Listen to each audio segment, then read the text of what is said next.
Welcome to my channel. My name is Emmy from Emmy Evolving. If this is your first time joining me, thank you for finding me. If this is not your first time, thank you for coming back. So, guys, I asked what this reading was going to be about, and what I heard is blessings upon blessings for you. You know what I'm saying? Blessings upon blessings for you. Okay. Alrighty. Let's go ahead, get started. How's everyone doing? Hi, Charlie. I love saying hi to you, Charlie. I'm sorry. Okay.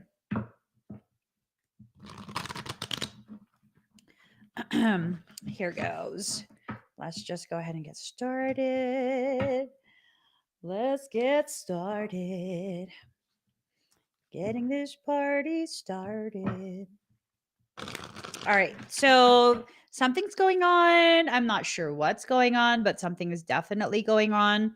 And whatever this something is, it has the potential to be amazing for you, right? So maybe it's time for us to kind of take stock. I don't know if that's what needs to happen. Kind of take stock of, oh no, oh no. Let me just quiet this down. Okay. Mm-hmm. Mm-hmm. Mm-hmm.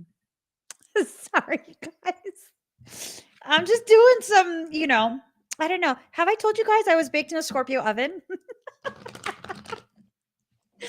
I was. My mom has so much Scorpio in her chart. It's ridiculous. I didn't realize until way, way later.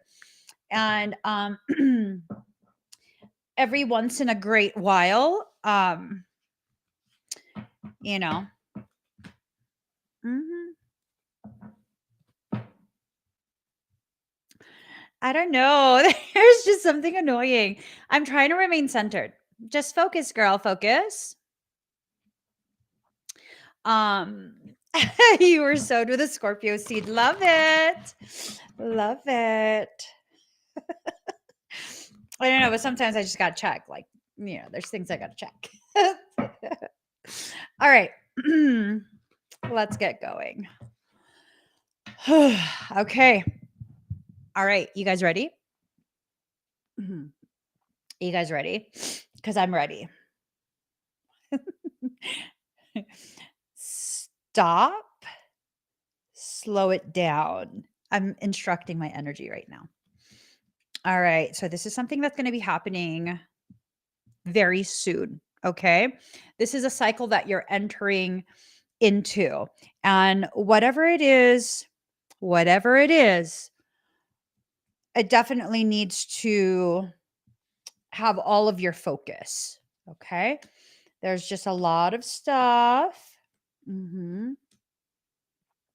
There's just a lot of stuff. So it's going to happen during winter time, which we're already entering into winter. We're approaching it, I think, in the next few weeks. We're going to officially be in winter. But notice how it's upright.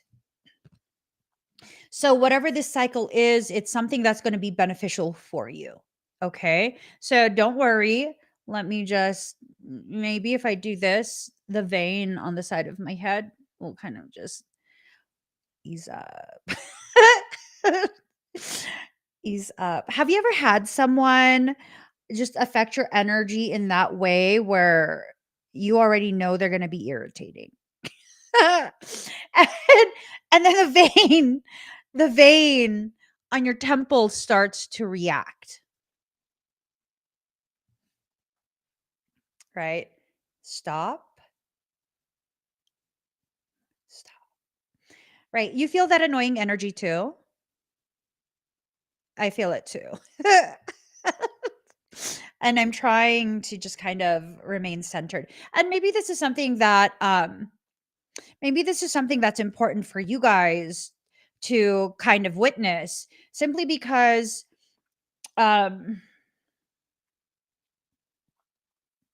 it's okay to feel things, right?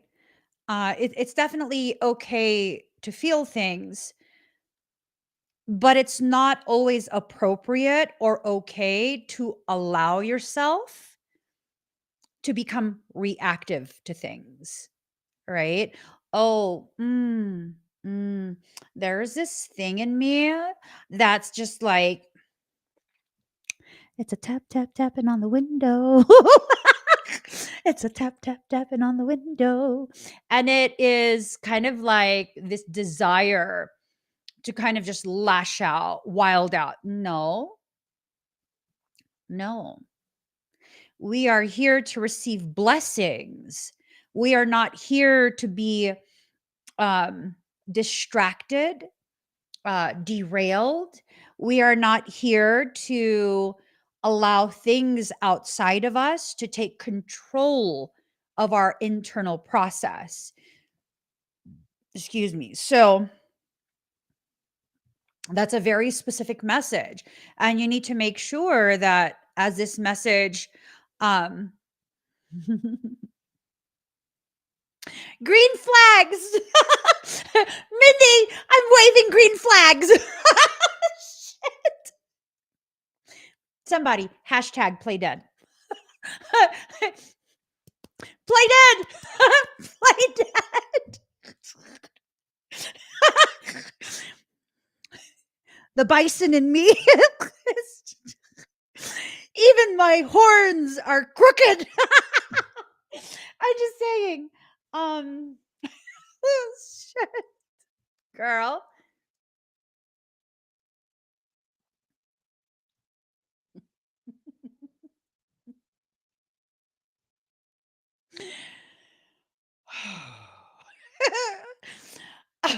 Okay. So there's something that's going to be happening during winter time, right? And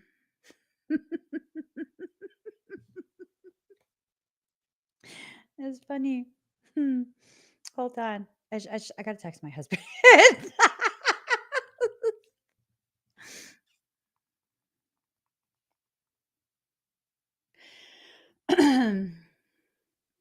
Sometimes I love you. Sometimes you make me blue. At times I feel good. Sometimes I feel used.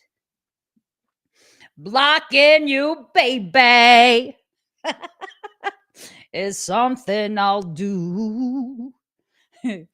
I keep on banning motherfuckers all day and all night.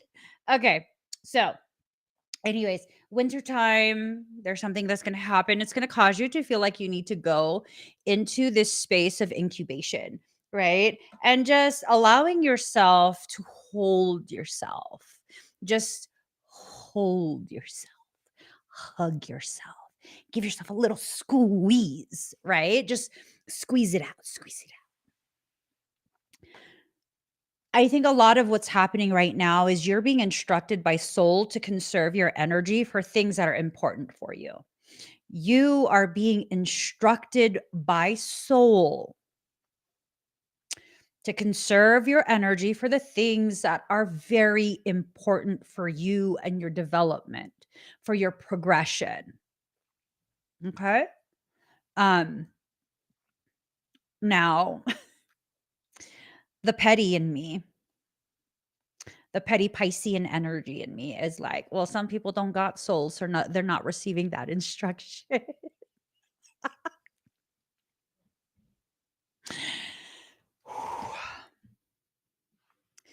Hello, Michael.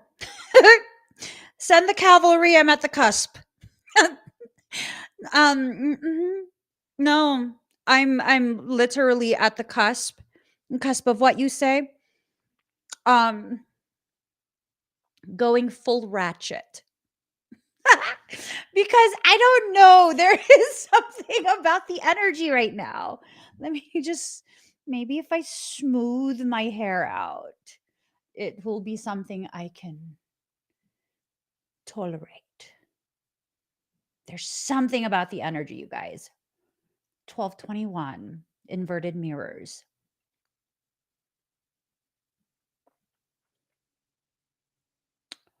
I need to clear the energy.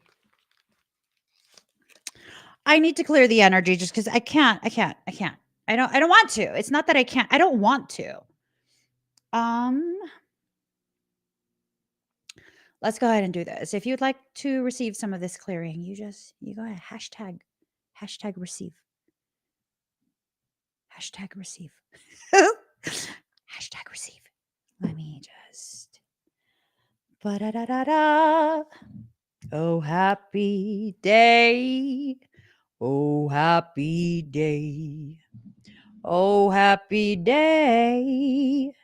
Oh, happy day.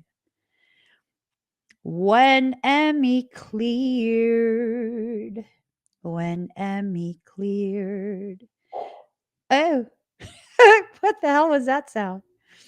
When Emmy cleared the caca energy away. Do I like this song? No. Yes. Hashtag receive. Yes. Breathe very deep, very slow.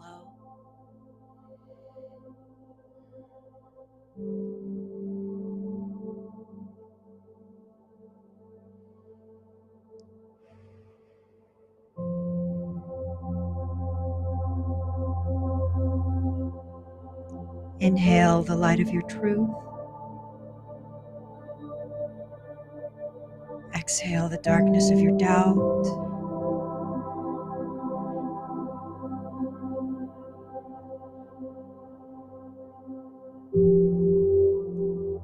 Feel a warmth begin to surround you.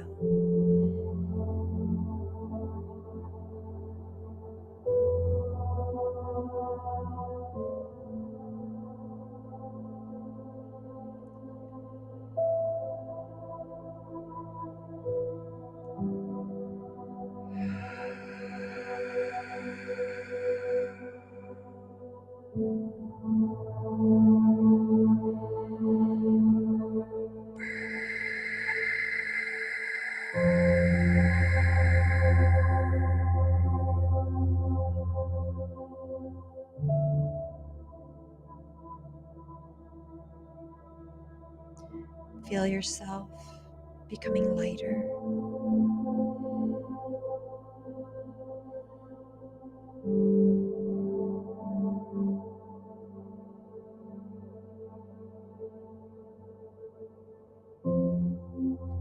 Feel the most important things being allowed to take center stage.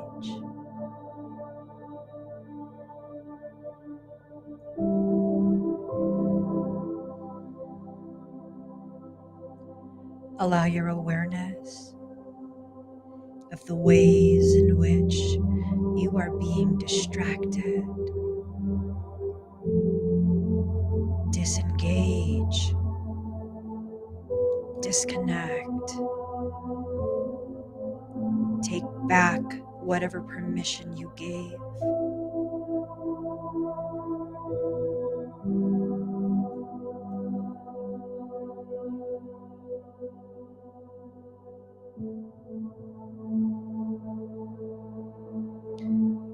Take one more deep breath in.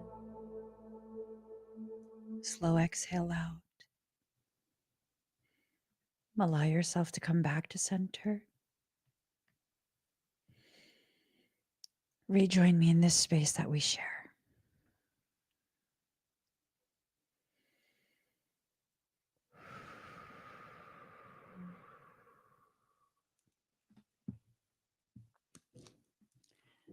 How do you guys feel?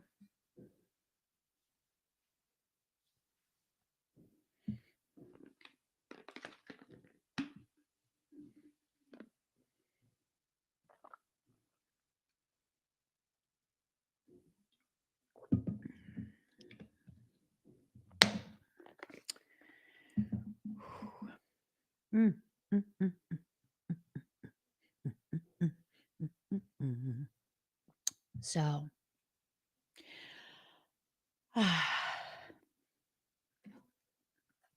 conserve your energy. Conserve your energy for the things that actually need your energy applied to it, right? Whatever is trying to be done to derail, to dissuade, whatever's happening to cause you to become disenchanted by your own process, it's not going to work. So long as you don't continue to give your consent, it's not going to work. I think the solution here, so that you can continue forward to receive more of the blessings that have already been allotted for you and you alone, um, it's to really take back your power. Take back whatever low grade, low key consent you might have erroneously given, thinking that you had no other options, right? A lot of options are being presented to you, and you need to allow yourself to weigh out these options. Um,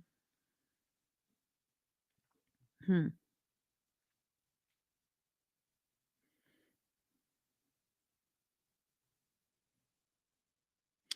Whatever this process is, it's not something that you're initiating. Right? Whatever this process is, it is something that's just happening.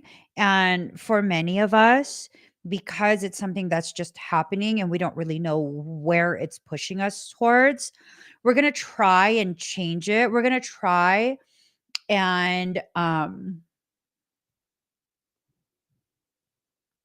we're going to try and really do something with this that maybe we shouldn't, right? Because look, it's this desire for alchemical change, like trying to take control of whatever this process is, but soul is not allowing that. Soul is not allowing the avoidance of it. Oh, there are some things popping in my head that baby cakes. Baby cakes. Am I supposed to say something? Yes. Am I supposed to say something to only one person? Yes. Oh, Lord. Will I know who to say something to? Yes. Is me saying something technically interfering? Yes. Am I supposed to interfere? Yes.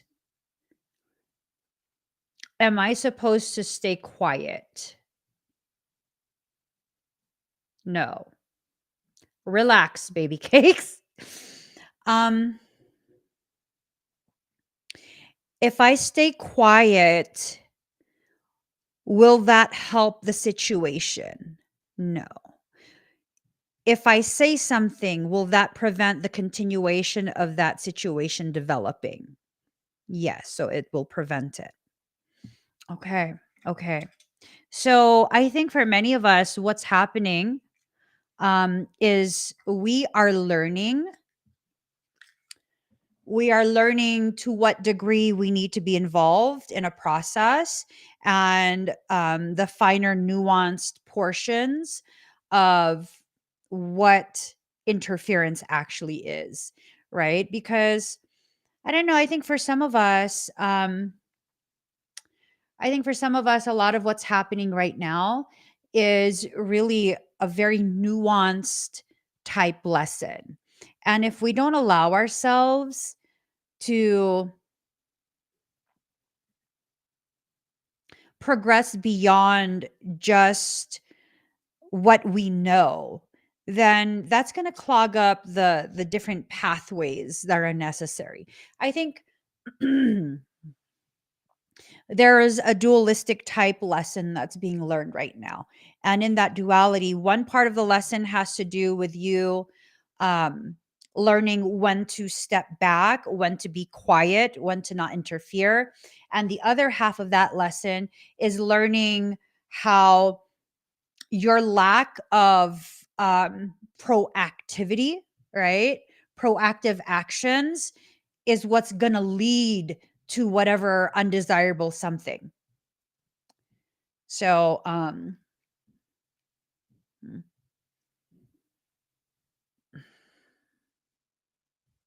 that's hard.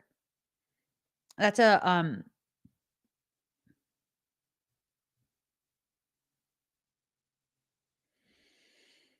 that's a very hard thing for me because just like for many of you, I tend to exist in a space of all or nothing. Either I'm not going to involve myself in anything at all, or I'm gonna be all up in everything. And we gotta learn the nuances, myself included. Knowing when it's time to say something and when we are not supposed to, right? Let me ask Baby Cakes one more time. Baby Cakes, same subject. Am I to contact all parties involved? No. Am I to contact one specific individual? Yes. Okay. Will I know will I know who to contact? Yes. Do I already know who I am supposed to contact? Yes. Will I regret not contacting, not reaching out, not saying something? Yes. Are you sure this is not interference? Yes. Will reaching out be a type of interference not allowed? No. Okay, fine. Gosh dang it. Fine. Okay. Okay, I'll stop. I'll stop. Michael says no more questions. I just had one more. He says it's the same variation of the same damn questions. I just want to be sure. I just want to be sure. What? So, for those of you who are thinking you're going to change whatever this is, you're not going to be able to change it. Okay.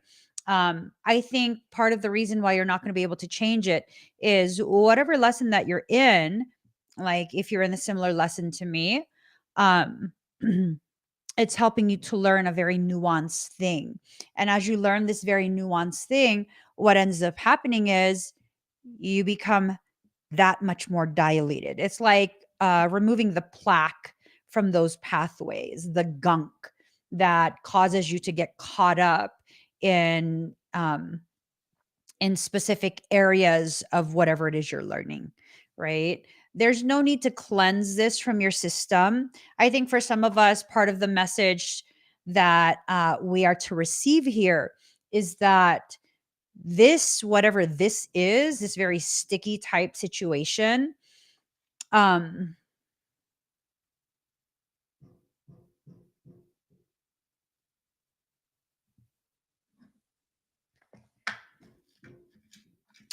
hey, baby cakes,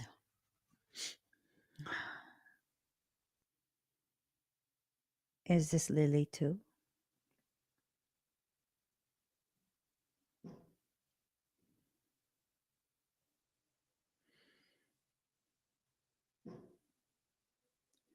Am I erroneously identifying this energy as Lily too? No. Is Lily too deeply embedded? Yes. Shit. That's not good.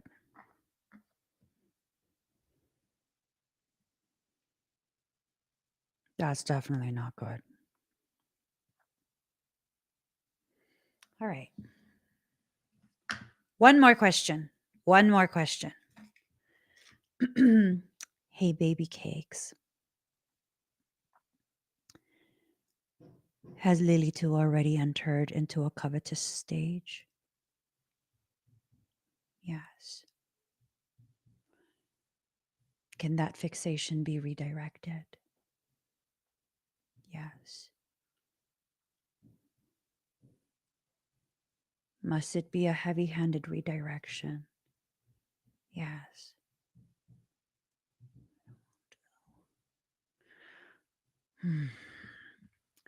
You guys, for some of you, you're in a process that involves succubus, incubus type stuff, okay? And not all succubus, incubus type situations, excuse me.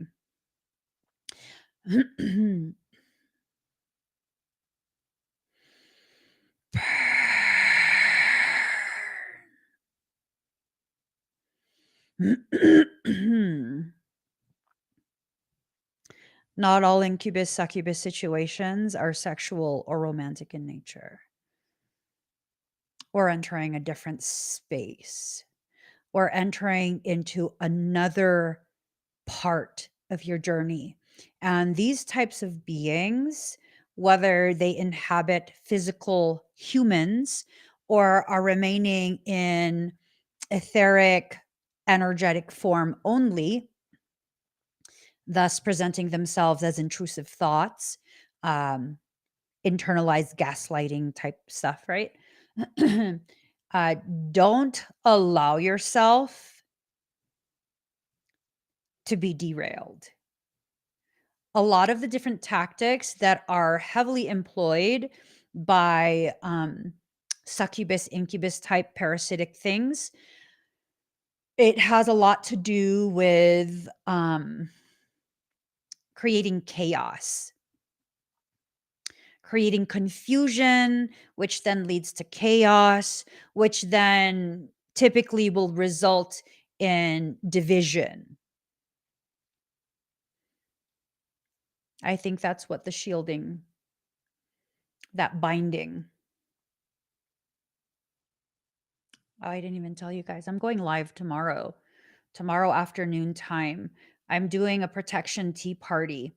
And with the protection tea party, I did actually I did make available a specific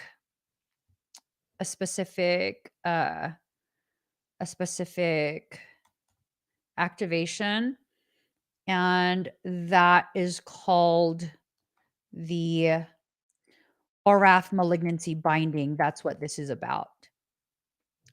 That is what's needing to be bound. That's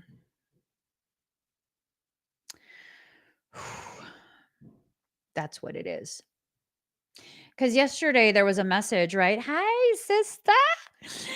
Oh my gosh, wait. You're pregnant? Hold on. Hold up. Boo, you're not going to tell me that kind of stuff and not have me all up in your mix. Who is having this baby? Is it you? Are you pregnant? Stop. Hold on. Hold up. Girl, I'm going on your profile. I'm sorry. I need to. What have you been posting? I need to see pictures. Is it you? Okay, you're not posting nothing. It must be someone else. You? No. What? You having a baby? What?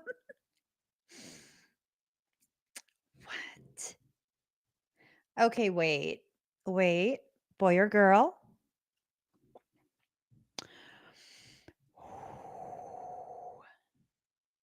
Oh my gosh. Okay, so obviously girl, because Savannah Grace Lynn. Oh, can you fit Emmy in there somewhere? Savannah Grace is the first name. Emmy Lynn is the middle name. Oh shit.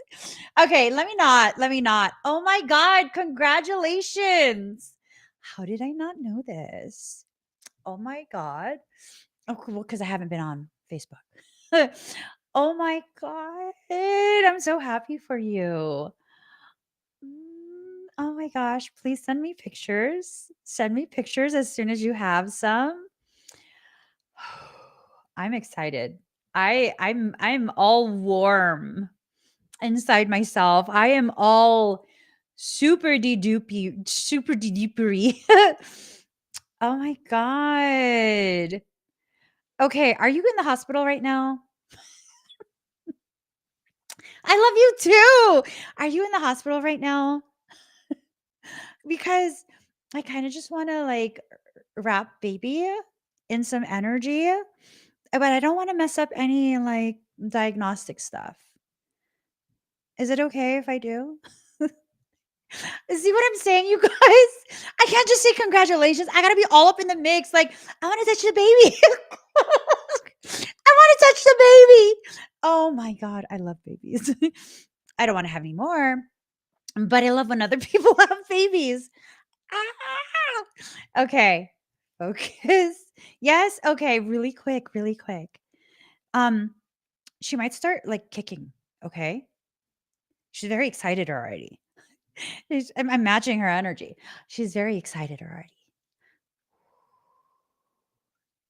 Oh my God.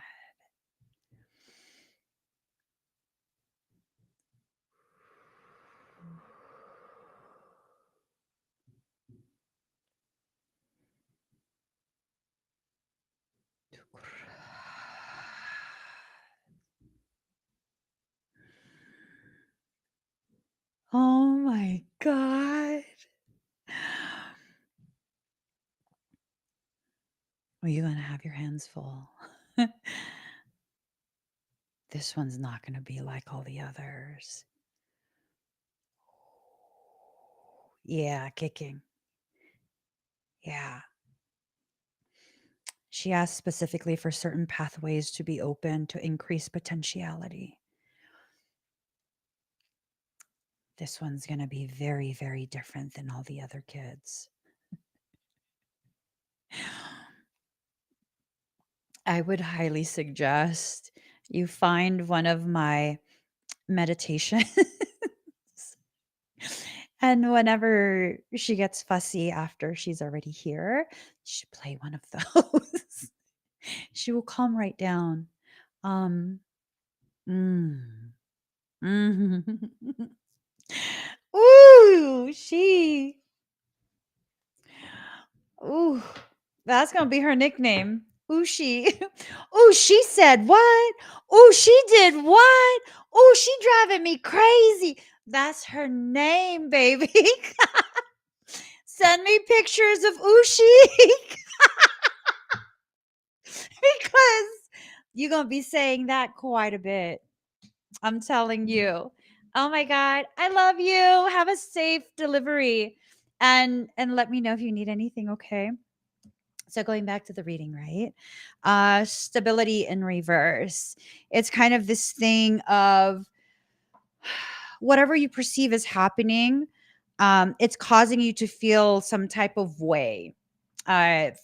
Probably for you, it doesn't feel like it's a blessing. Instead, it feels like a major challenge, a major inconvenience, maybe something super duper painful, um, something very destabilizing in your eyes. But it's really what it's doing is it's putting you back into proper place. Excuse me. What comes to mind is what happened this morning. I had gone to the gym and I went with a friend of mine, and um, this friend has a very heightened awareness of body positioning and muscle movement and all of that. And as they were helping me to become aware, because I don't have very good spatial awareness of my body positioning. That's something I've been struggling to work on. And as they began placing their hands in the areas that needed to be stimulated, it began forcing my body to work in ways that it doesn't usually work. Because the way my body usually works is it will recruit muscles that are not supposed to be dominant in that movement, right? So as they were doing this, it was causing me to be aware of which muscles to stimulate, to focus on. And in doing that, I felt very destabilized, very destabilized. It's not a bad thing. It's giving me an awareness of the areas where I'm not properly holding myself. So, what you're experiencing, this perception of destabilization, it's really more of this thing of like you're being given the opportunity, the awareness of where you need to better hold yourself, right? Do you hold yourself in a way that is um not so gentle, not so tender? Are you very harsh with yourself? Because if you're very harsh with yourself, well, that's not going to work anymore for this next part of your journey.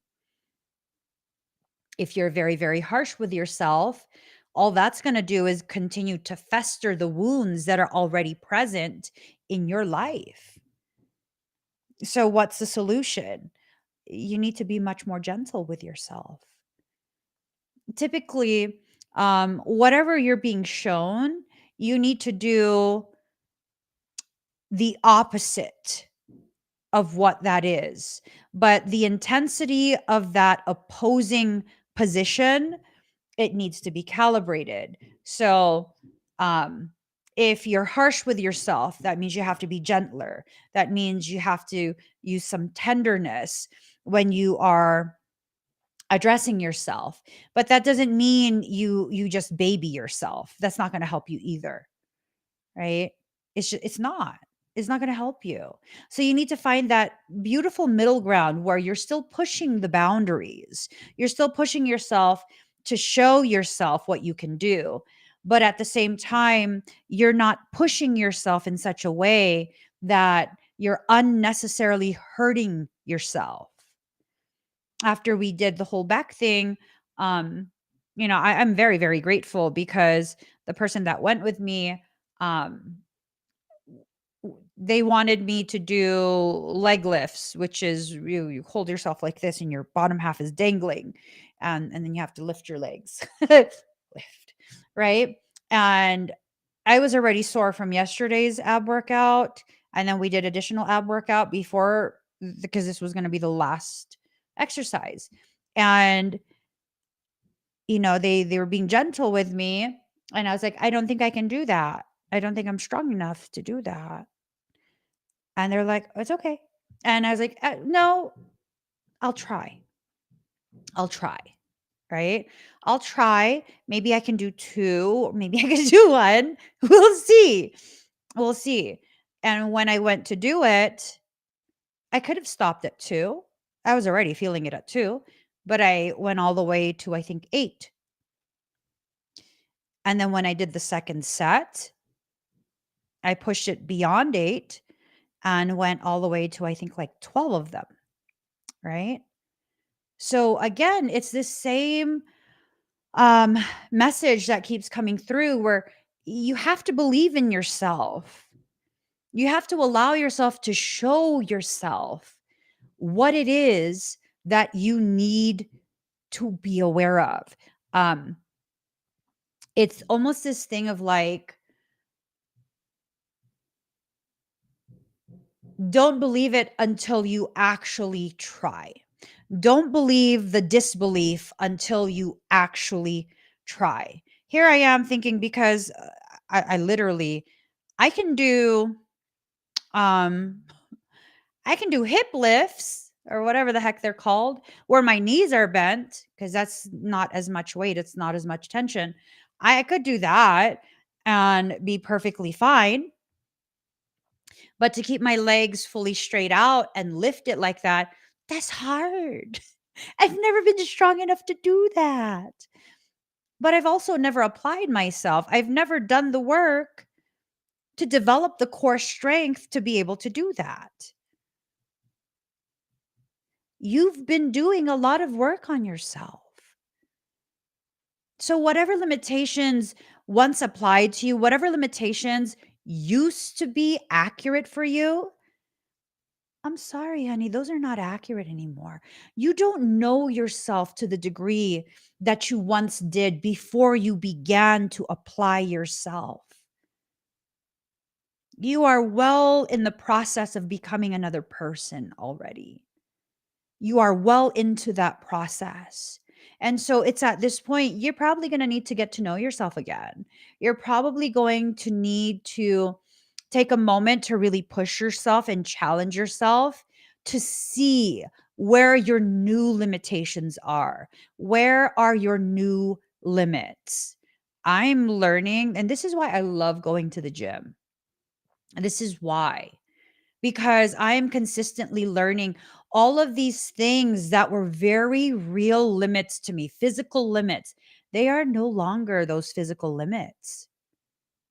I have invested so much of myself to develop the parts of myself that needed me the most. It needs me the most. And I've spent the time. And as I've spent the time, I've become a different version of myself.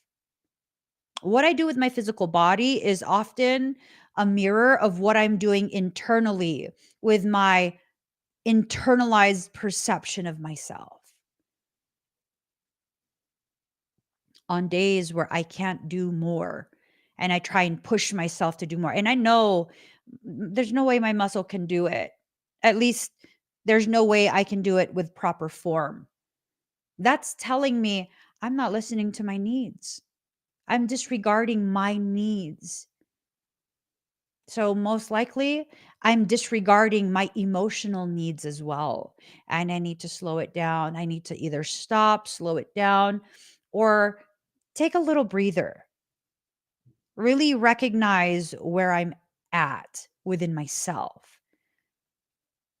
I love the gym. I love it because it really gives me that very tangible, very quantifiable opportunity to see where my mind is.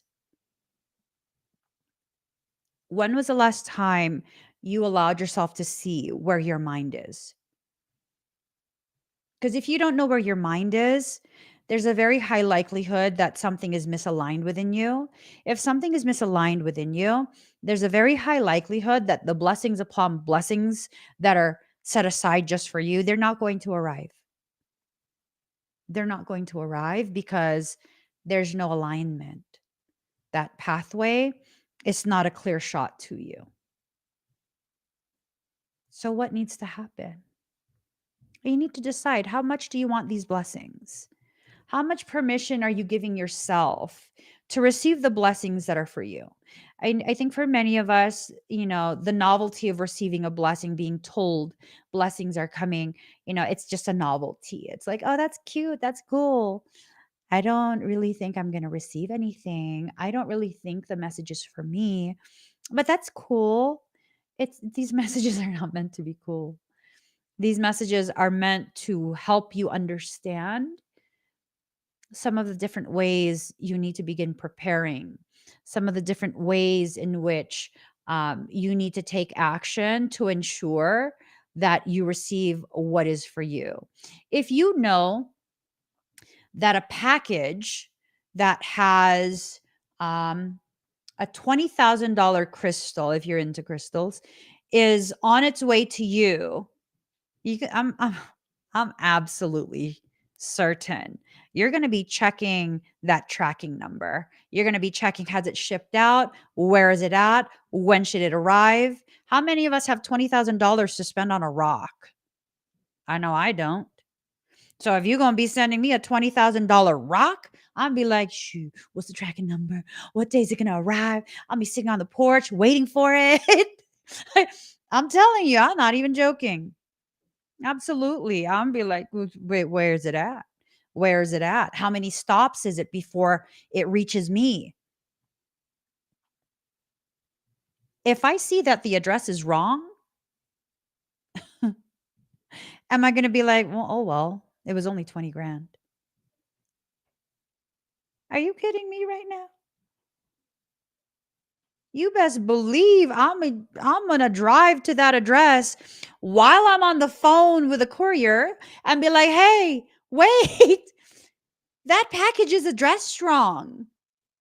As a matter of fact, if we really going to be honest, before the day of delivery, I'm already going to be on the phone with that shipping company and be like, hey, you need to hold that package because the address is wrong. Hold it at a center. I'll bring my ID. That package is mine. When was the last time you did that for the packages your soul is trying to deliver to you? Because these packages that soul is trying to deliver, it's this thing of like, they are the necessary components to get you into the proper place within yourself. These are the opportunities, connections, circumstance that will open the way for the next part to occur. And until you prioritize yourself, prioritize your process, and allow yourself to have a degree of clarity that is appropriate for the process you are in, I don't know if you will receive the package. And no, it's not me trying to sell you a session. This is internal work that needs to be done. See, the thing about sessions for me, as well as for any person that offers any type of energetic or spiritual work, the thing about sessions is you still have to do work. Any practitioners, any facilitators that give you this impression, um, this promise that they can do this, it'll fix everything. I don't know that that's someone with integrity. Well, if they have integrity, I don't know that that's someone that actually knows what they're doing. Someone can offer you a session to cut cords. I wouldn't even cut cords. That's not the proper way to remove it. When I do my sessions, not only am I properly addressing it in a very thorough, efficient manner, I'm also going to be giving you instructions and information, letting you know this will grow back. If you continue what you're doing, the mindset, the perception, the connections in real life this will grow back. This will grow back, which means you just wasted money, first and foremost. Secondly, you're going to have the same issues of being drained. You're going to have the same issues of being manipulated in some circumstances, right? You still have to do the work that is necessary for you. Even after the blessings arrive, you need to continue to cultivate the blessings. What if these blessings are simply seeds? You're going to be like, oh, they're seeds. They're useless. No, actually, they're not. Those seeds, once cultivated, become something with tremendous potentiality. There was a couple weeks where I was like super into grapefruit, right? And some of the grapefruit that I was consuming, they had seeds that were already like halfway in the process of developing into a baby plant. So two of them I decided to save and I placed them in soil. And now I have two grapefruit tree seedlings. Now, if I just put those in soil or if I just set them aside, they would have died. I needed to continue to cultivate. I needed to continue to tend to it. And that's the thing. That's the main thing. A lot of people don't realize most of your power is in your willingness to tend to the cultivation process, right? To actually cultivate these gifts that you're being given an awareness of. I think for quite a few people, the gifts that you are going to be receiving from soul, these are gifts that will give you access to some of your power. This is not something you need to create. It's something that's already being done for you.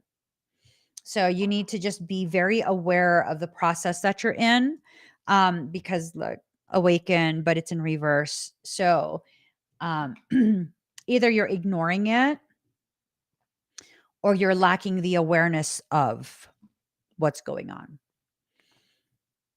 There's also this potential that part of what's blocking your path and your process is your refusal to let go of some of the things that have happened to you. A lot of what's happening right now for people, there's a lot of emotions, a lot of purging is occurring. And as you experience elevations in your emotions, you're not supposed to just hold on to whatever dense emotions come up as you begin to process that trauma. Yes, you need to acknowledge it, but also, even more importantly, yes, you need to also let it go. Release it from your space, knowing that creation knows exactly what to do with what's being released. As you go through this process of preparing you, it's a preparation for the blessings that are to come. Your self-worth, you're going to be questioning that. You're going to probably feel like you're not good enough. You're probably going to feel as though everything you've done thus far has failed and you're just an f up, and all these things we tell ourselves that are just so mean. I mean, have you really failed? That's like you are in a 16-week program, right? This program consists of 16 weeks of intensive work. And on week number 3, um, you chose the wrong answer. So you got it wrong. Oh, I failed. What? You failed because you got one wrong? Michael goes, you need to listen to yourself right now. I know. I am talking to myself as well. I'm aware of how I am. I'm a perfectionist. I'm trying to resolve this. I'm trying to resolve my issue with perfectionism. Sometimes it rears its ugly head, and then I have to start all over and allow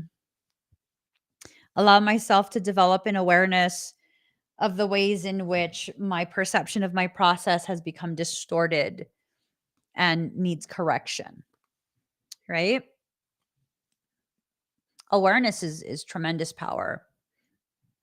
When you can allow yourself to sit in a space of awareness of what's happening, oh my gosh, your emotions will often be the very fuel that will push you forward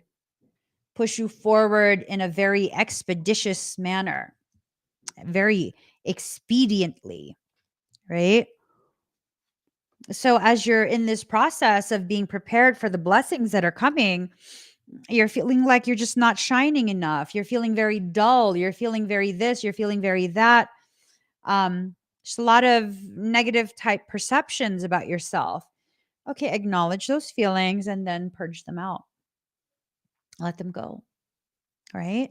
And I think for some, you're in a space of an environment that has inverted mirrors of you. The people that you are around, they're actually not a very good mirror of you. I think for some of you, these are people who mirror the insecure parts of you, the parts of you that are afraid to grab life, um, grab life by the ball sack. You got to do something different here.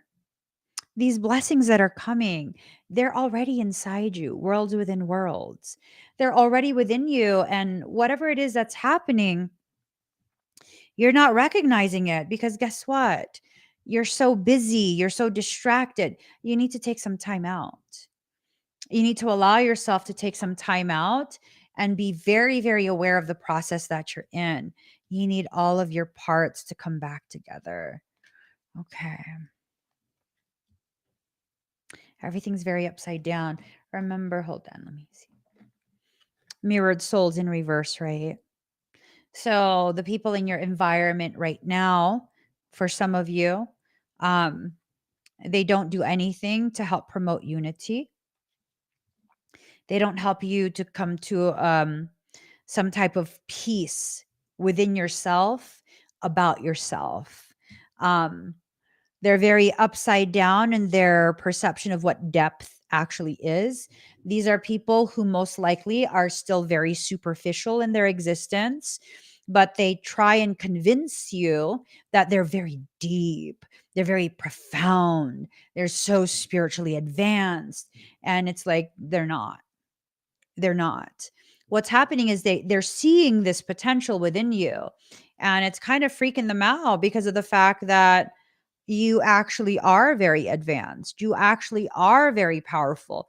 And they don't want you to realize that you have surpassed their level of existence because they have this insecurity that if you realize how potent you are, how profound you are, just being you with no effort, that maybe you'll leave them behind. I mean, are you that type of person?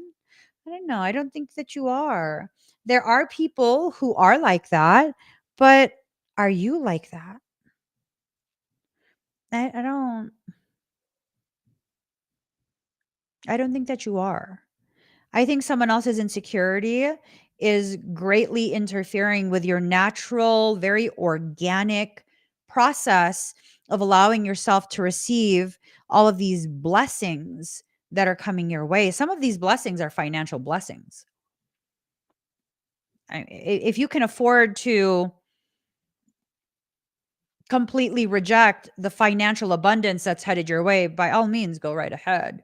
But I know most people don't have that luxury right now. I know that most people are in a space of feeling destabilized regarding finances. Even if you're working, the cost of food alone, they're increasing the rates for utilities, electric, gas, cost of gasoline for your vehicle, like everything that you're seeing outside of you is an attempt to destabilize you. And if you're going to be caught up in that energy of like lacking, right? You're you're going to be so depleted, so exhausted, so gaslit into a space of hopelessness that you're probably going to be rejecting this blessing.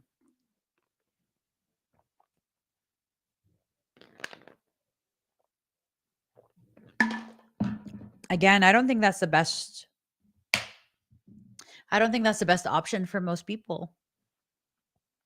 When you enter into that, you're not going to allow yourself to be renewed. You're going to be so committed to the most um disadvantageous outcome, the least beneficial outcome.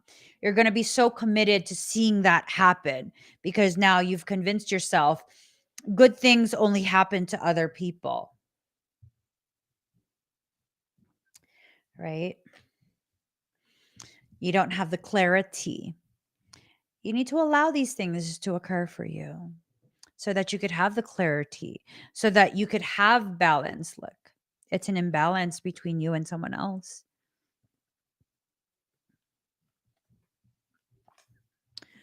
Probably an imbalance between you and a real mirrored soul. So I think what's happening is this. See, look, he's staring at her. He's staring at her. She's over there creating, focused on what she is creating. They share an energetic field, and he is so focused on her. Part of that, I think the message has a lot to do with the fact that they are learning from your example. Whoever he represents, it might not even be a guy. Um, he is learning from your example. He is watching you in real time as you figure out how to more deeply heal yourself. Oh, Lord.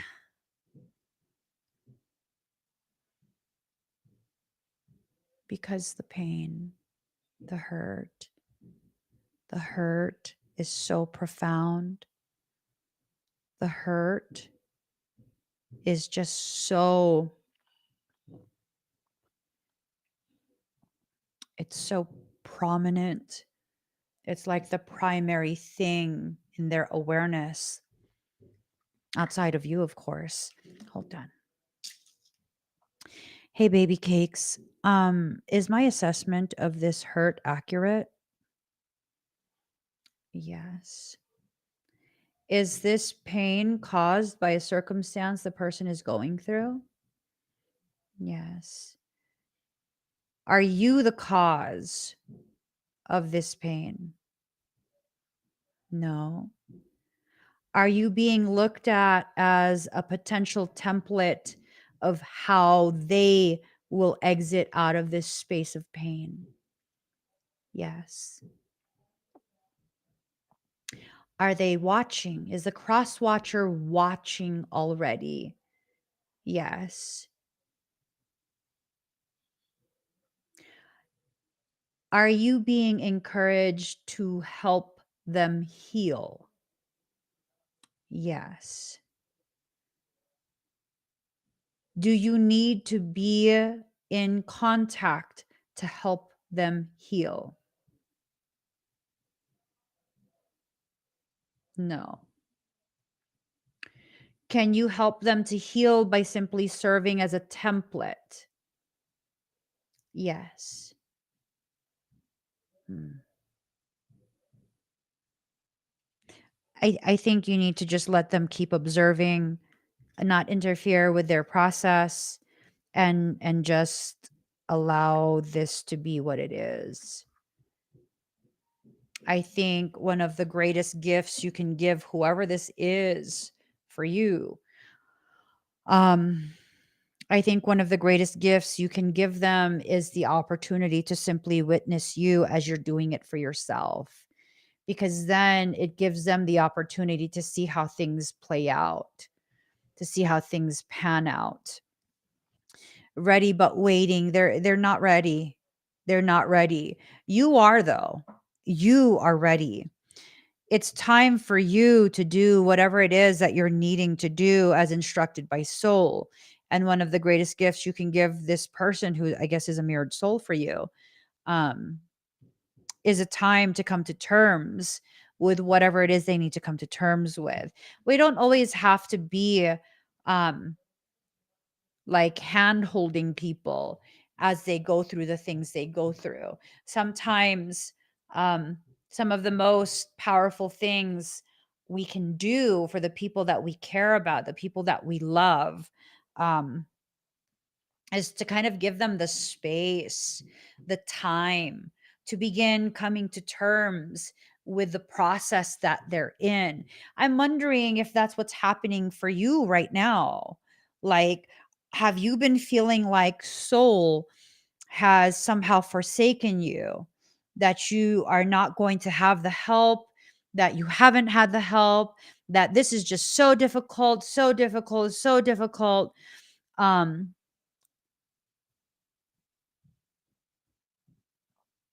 and you're feeling like this is just so unfair. And maybe these are things you have to go through on your own because it's not intended to be unfair. It feels unfair. But the real thing is that if you go through this on your own, you'll begin to realize just how powerful you actually are. That message has come through in readings quite a bit over the last, um, I don't know, like 2, 3 weeks, I want to say. Going through the things that you're going through because you're in the process of learning, and that maybe you're a person who a little too often will give credit to others for work that you've done, right? You're not willing to rediscover yourself. I think for those who are not willing to rediscover themselves, you're probably in a space of being afraid of who you're becoming. What if that thought of, well, I don't know who I'm becoming and I don't know if it's a good thing or a bad thing. What if it's more of you do know that you're becoming something so profound and you don't know how to handle seeing how strong you actually are? See, a long time ago, I used to think that all of us are afraid of failure, especially myself, having such a pronounced, almost clinical level of perfectionism. It was very crippling for me. And for the longest time, I had thought that my fear was rooted in this fear of failure. And after I had done a lot of introspective work, not even shadow work, just really diving deep into myself and seeing my processes, learning about human psychology and seeing how that applies to me and my journey, the things that I'm learning, and really just giving myself permission to reach elevated levels of self awareness. I began to realize I'm not afraid of failure. I know exactly what to do when I fail. I get back up and I do it again. I've failed at many things, yet I can't count myself as a failure because I didn't remain in that space of failing.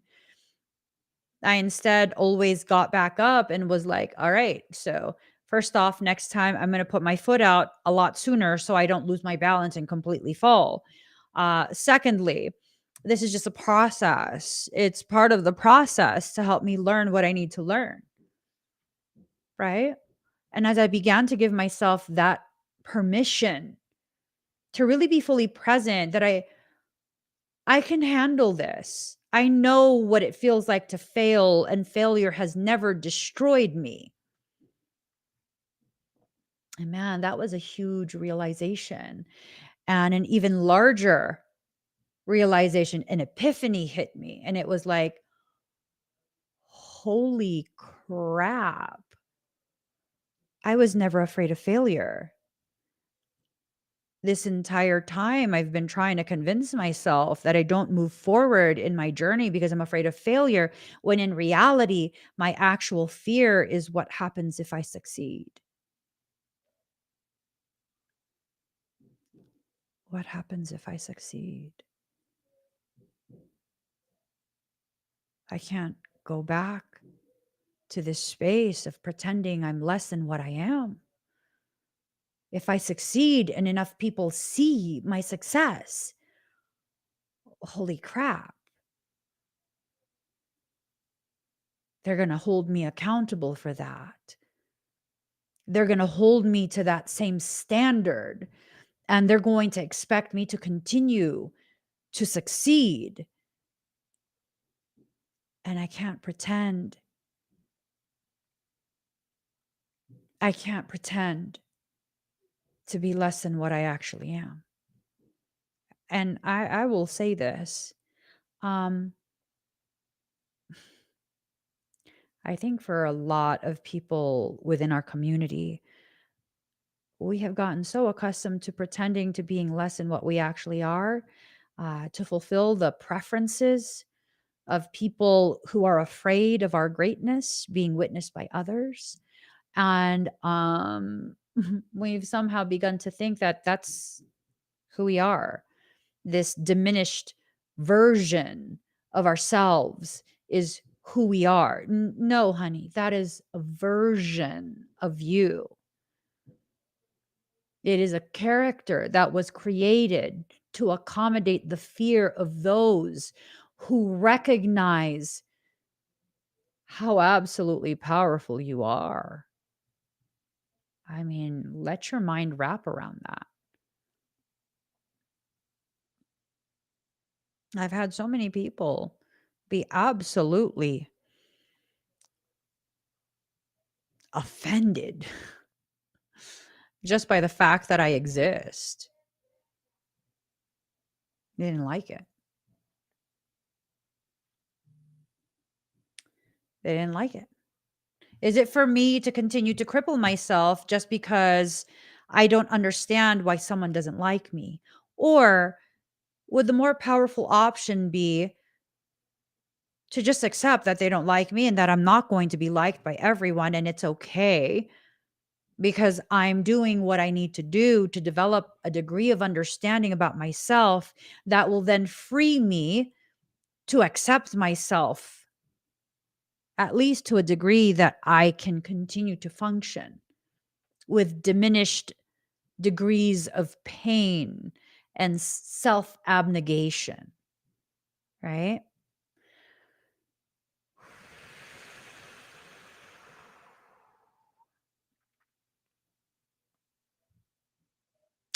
Oh, this is powerful right here. Lisa always shares like such powerful thoughts.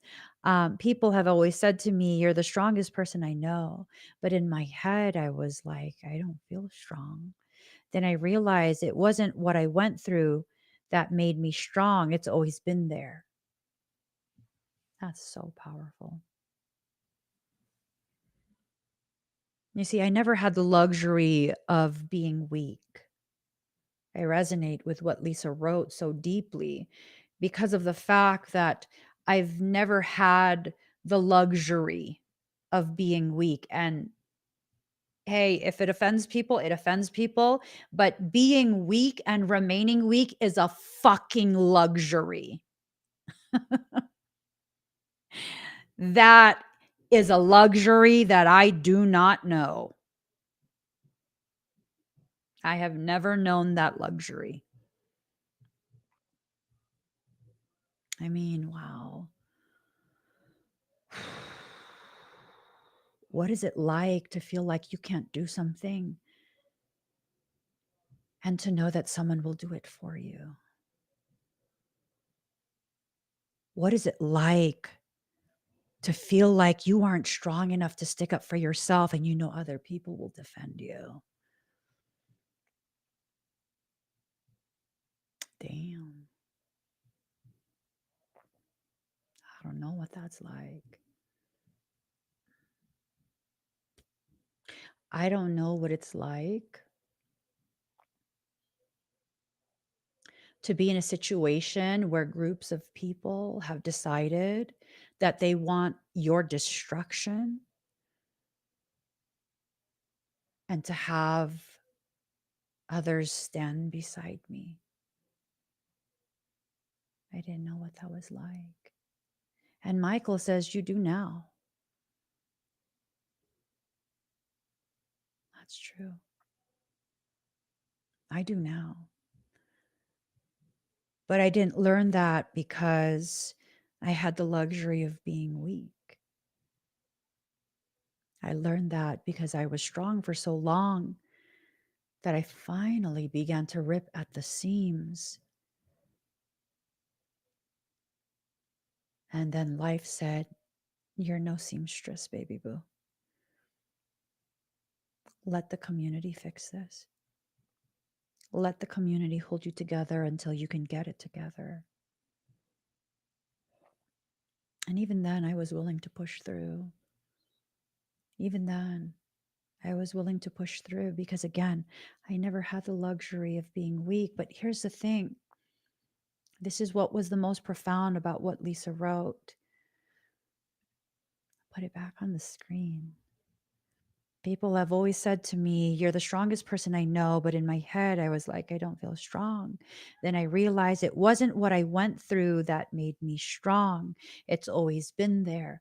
And the reason I had to go through all the things that I had to go through, lacking the luxury of being weak, it was because it's so easy to forget how strong you are, and life will always rise to the challenge of holding you in the place where you belong, a place of strength. And until you're capable of accepting how strong you are just by existing, and it will continue to challenge you. And if you are someone who gives credit to other people so easily, then you will be tasked to go through that challenging thing alone. Alone. That's a choice. So just like I didn't have the luxury to be weak, I never chose the option of giving myself the opportunity to allow others to carry the weight with me. But now I do. Now I do. I think a lot of the reason we go through those types of situations where we think we don't have the option, the right, the luxury, however you want to see it, of allowing others to help us carry a heavy weight, I don't think it ties into humbleness. I don't think it ties into just being a considerate person. I think it's deeply embedded, rooted in this fear that if you ask for help, you will be given the confirmation that no one actually cares enough to help you. Ooh.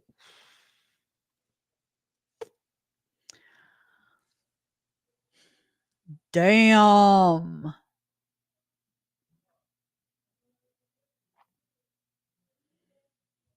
Damn.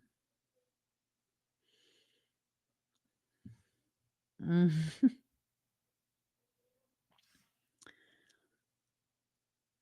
Are you afraid that if you present a circumstance of elevated vulnerability,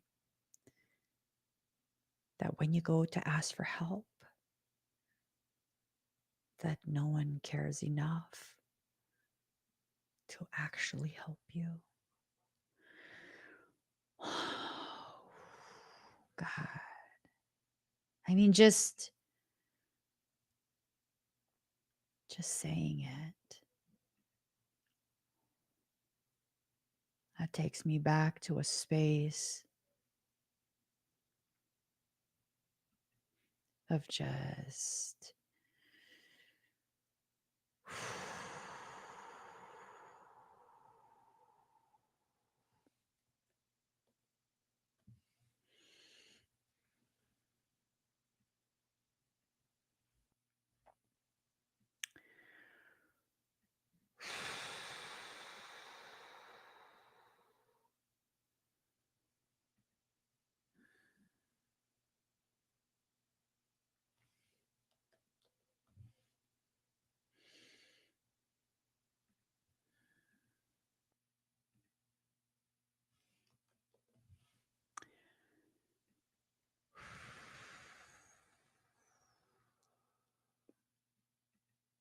yeah, there is a lot.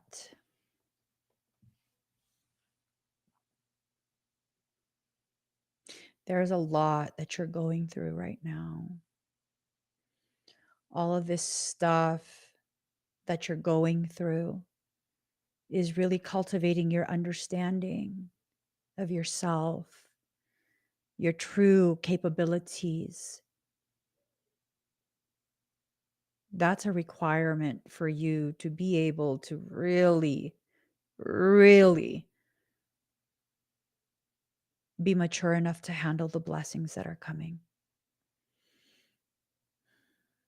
Right? So I have found out no one actually cares to help me. You asking the wrong people? Because when you ask people who are self-centered, people who are only around because of how they can benefit from you, when you ask them for help, yeah, they're going to show you they don't care. When you exist with an armor on and you never actually allow someone to see who you are beneath the armor, oftentimes it's very hard for people to connect with armor. The people who are willing to help, they are people you deeply connect with. I know what it feels like. I know what you're feeling, Victoria. And I had to learn the hard way. The reason no one was willing to help was because they saw me armored. They didn't see me. They saw the strong armor that I always wore, and so they assumed that I didn't need help. In the rare instances that I asked for help, like just flat out asked, like, I need help, they didn't think it was a big deal because they figured I could figure it out.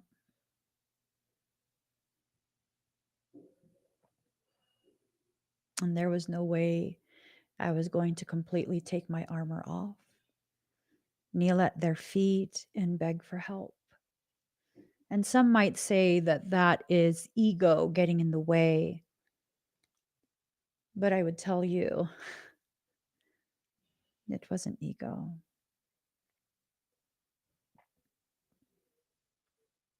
I received it as confirmation of what I had assumed to begin with. This assumption that no one cares. And so I didn't push any further. I didn't push any further because was I actually asking for help? Or was I using my own vulnerable circumstance to seek people who I knew would invalidate me? I knew they would. And so I wasn't actually asking for help. I was asking them to help me invalidate myself, to help me confirm that I don't matter. Our external environment is oftentimes a projection of our internal circumstance. Years ago, I had these different things going on, and they were very hurtful things. And if you guys know me, you know I don't initiate issues. I just don't start shit. But you best believe I'll be all up in that shit if you start with me. Right? And so what ended up happening was all of these individuals who were externalized projections of my own internalized self hatred, self loathing, self abnegation, they all took turns doing really fucked off shit to me. And I just kept taking it. I kept taking it. And then quietly, every now and again, I would seek out people who I felt I could trust. It's maybe 3 or 4 people. Maybe not even that, probably like 2 or 3. And I asked them privately, like, I don't understand why this is happening, because I genuinely didn't. And those people, the very, very few that I went to privately to help me understand, you know what they said? Well, you're the common factor, Emmy. What are you doing? God, that was like a hot dagger through the chest and turned before the dagger was left in there. It hurt me so deeply to have these people that I thought I could trust, people who I thought knew me and my heart, say that kind of stuff to me. It hurt deeply until I realized, oh, these people who are taking turns trying to hurt me, and these other people who I'm asking for help to gain clarity. What do I need to do different? What am I doing to continue to repeat these cycles? I'm loving people so deeply. I am being so supportive. And it's genuine. What am I doing wrong? You're the common factor, Emmy. I was blaming myself for other people's insecurities and the way those insecurities heavily influence their actions, their malignancies. And those actions, those malignancies, were externalized projections of the way I speak to myself. I used to accuse myself of being demonic because I can do things other people can't do, because I'm aware of things other people are not aware of, because I grew up in a space of religious indoctrination that caused me to believe the fact that I exist as an anomaly amongst a linear human world must mean God made a mistake when God made me. It must mean that I'm an abomination. Until I was able to heal myself enough to just accept myself as I am, I absolutely saw myself as an abomination. This is why I hid so much of what I can do to help others. I hid it.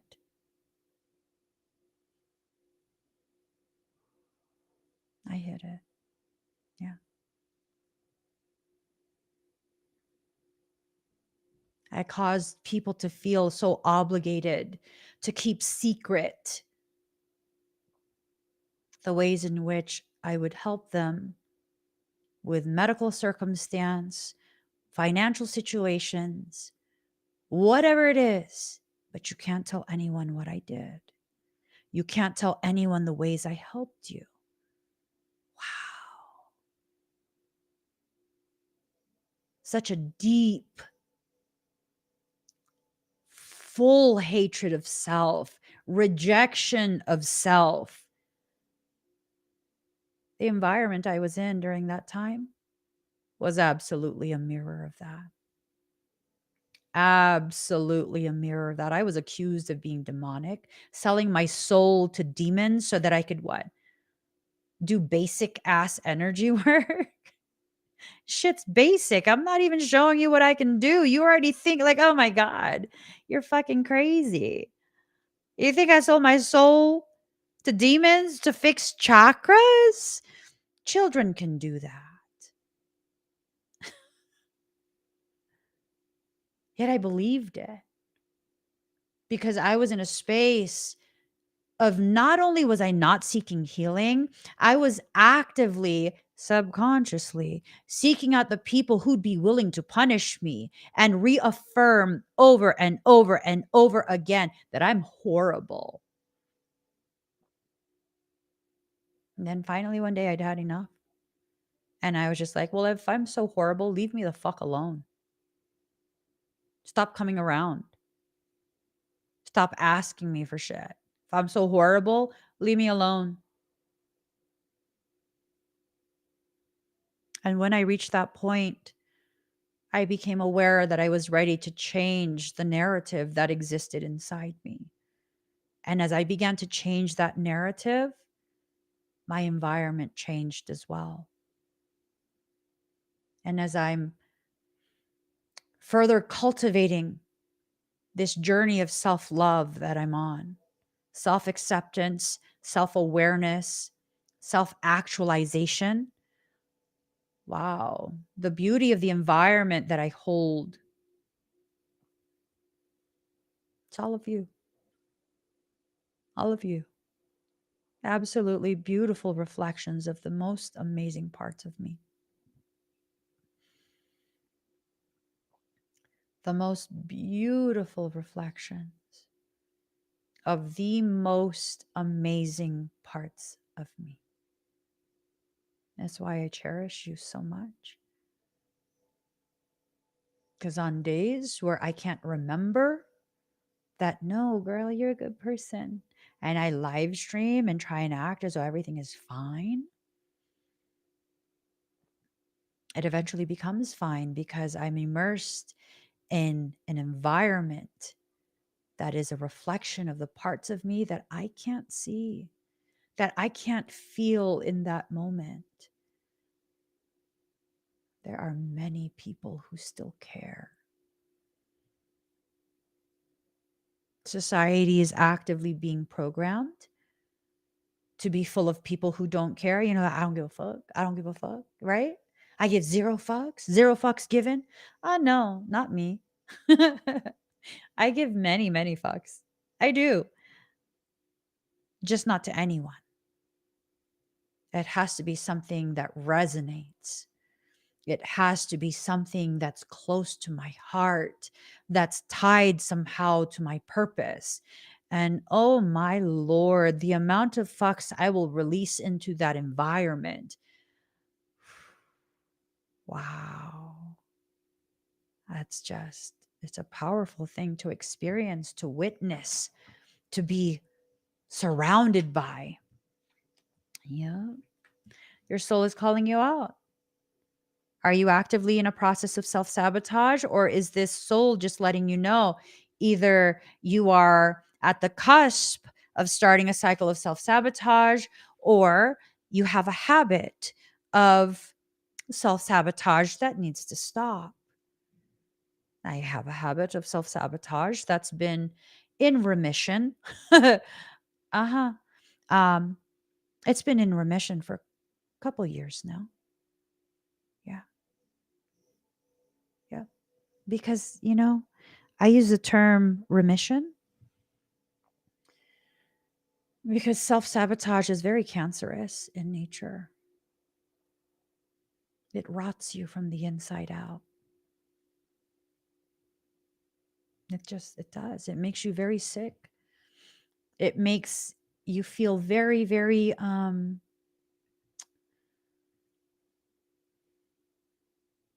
unhealthy, right? Just so unhealthy. Well, what happens when you realize you're unhealthy? If you love yourself, if you care, and sometimes it's because you're afraid, regardless of the reason, when you are aware you are unhealthy, you take the steps to get healthy, right? You take the steps to get healthy. So, Andaran activation. This is about you needing to go ahead and allow some of that sacred fire to be experienced by yourself as well as by your environment. Rebirth of magic. You're entering into a space where your awareness of how magical you are and how that magic can be harnessed. Ooh. Ooh. Wow. You're powerful. You're powerful. You've forgotten your galactic heritage. You've forgotten the type of power, the type of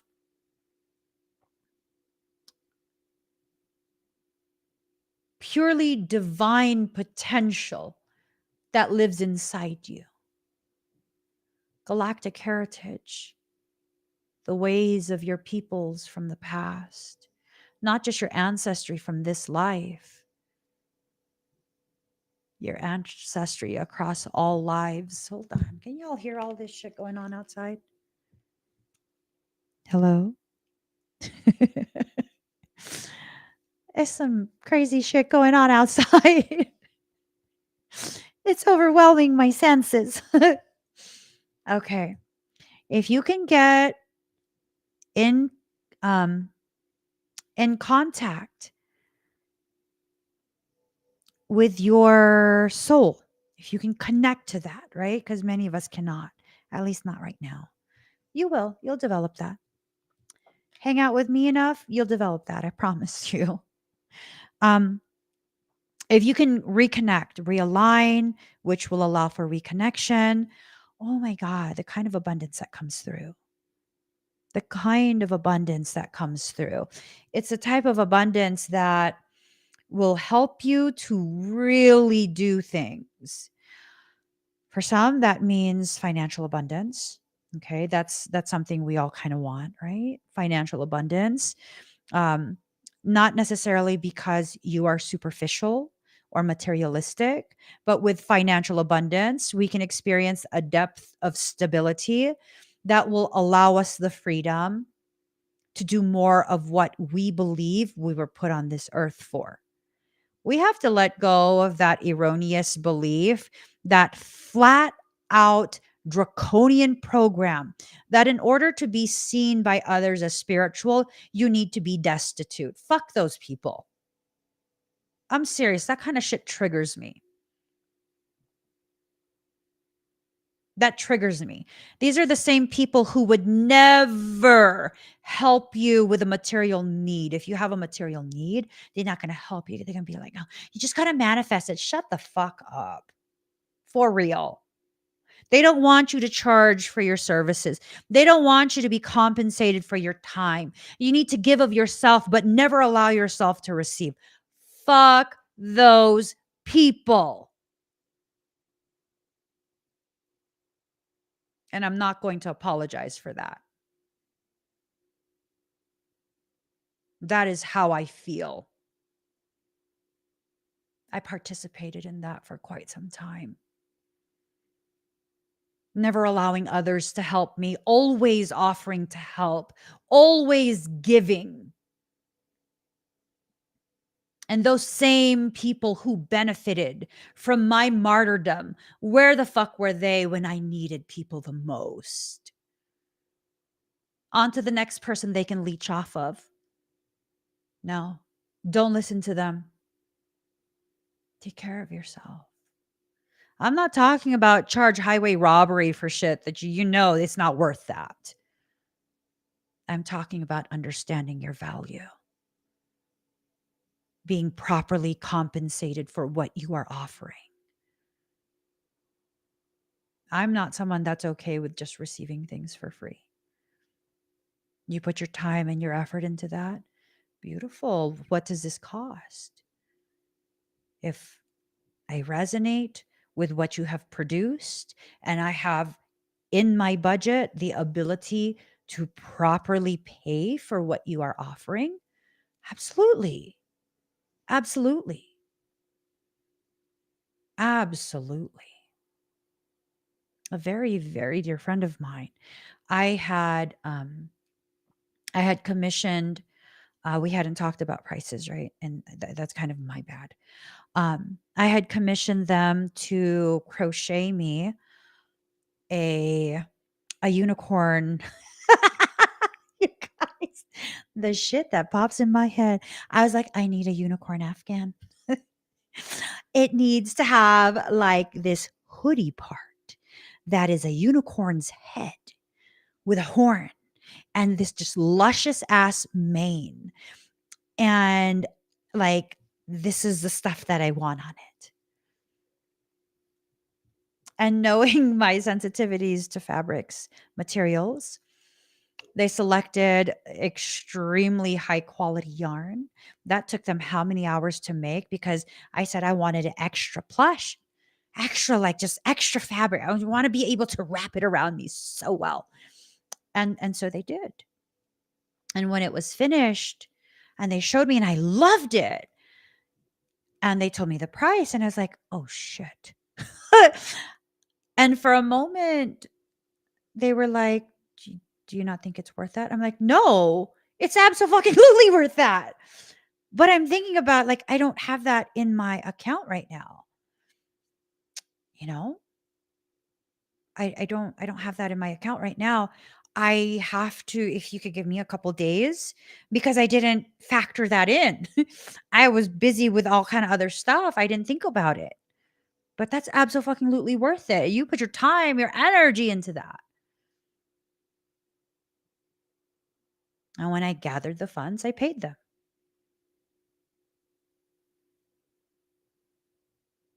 Because it was the appropriate price. Some people might be like, that's a fucking ridiculous price to pay for that. You would pay for that if it was mass produced. But it's a ridiculous price when someone puts their entire, like, how many days did that take? How many days of their life went into creating that? Every single hook and loop infused with their love for me. Fuck yeah, that's an appropriate price. Stop selling yourself short. Just because someone is not willing to pay that price does not mean necessarily that you've priced it wrong. Is that person who's not willing to pay that price um, someone that's incapable of seeing the blessing that you are? Someone who's incapable of understanding the gravity of what you are making?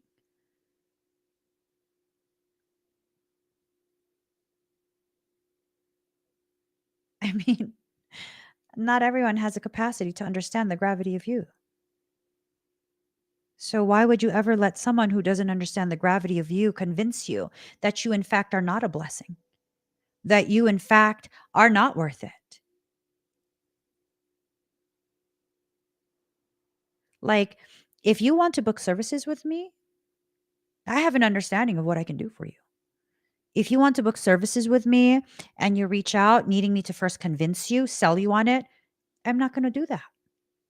My team is not going to do that.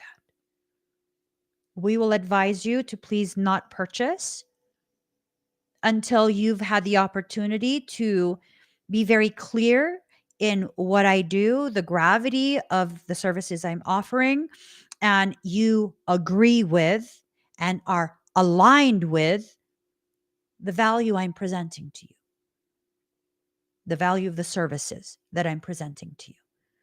I'm never going to sell people on stuff. You either really resonate with it and agree, or you don't. In which case, if you don't, that's okay. I'm not offended. Like I said, not everyone is going to understand you and the nature of you. It's okay. When you continue to distort your perception of yourself because you continue to believe in people's erroneous opinions of you, how are you ever going to heal? How are you ever going to be aligned enough that you can go ahead and, I don't know, receive your abundance? How? Yes, Aunt Shell, that took a lot of healing to get there. Yep. Yes. Yes. Yes. It takes us a lot to get to that space where we can begin to see that we have allowed people who have no idea of our actual value to convince us that we are not as valuable as we are. I have plenty of people who have either walked away from me or who I have walked away from because of the misalignment. They were trying to convince me that I'm less than I am.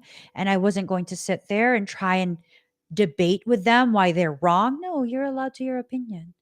It's just not in alignment with the truth of what I know about myself. I wish you the best, but I'm out. And boy, oh boy, they're still kicking their own asses now. They are still kicking their own asses for ever letting me walk away. That's not the intention of why I walked away. It doesn't make me feel better. It doesn't make me feel worse. It just feels nonsensical. It feels nonsensical. Why? Because you have your own value. You have your own worth. Do something with yourself. Quit tripping off me and what I'm doing. Quit tripping off me and what I'm doing. Do something with yourself to show yourself you have value too. I believe everyone has value. Even the people who've been shitty to me over the years, they have value too. I just don't want that value in my life. I don't got space for that. Once you show me that you have no problem being shitty towards me, well, thank you for showing me. I'm now going to retract myself, my energy, and my presence. I know you're very good at socializing. You will find someone else to take my place. I'm happy for you. I'm not someone who needs people around just to fill spots. No, it has to mean something. It has to be something deep. There has to be a resonance that reaches down to my core. There has to be something about our connection that further amplifies my peace, or I don't need you around me. I don't need drama. I don't need someone who thinks we're in some type of secret, unspoken competition with each other. No, no, everything I do, I'm not interested in competition with people. I'm interested in seeing how far I can take myself, how far I can push my perception of myself, how deeply I can learn about the distortions that still exist that cause me to see myself in ways that are not accurate. Blessings upon blessings for you. Blessings that really you need to make room for these blessings. You don't have room if you have all of these distorted thoughts about what you deserve, how little you deserve. Abundance is knocking. The royal inside you is asking to be allowed to return. Unfortunately, some of you are struggling to dispel the darkness. You're struggling to let go of the shadows that you have hidden the greatness that you are in, right? Why is shadow work so hard? I mean, because it's shadow work, right? But why is shadow work so hard?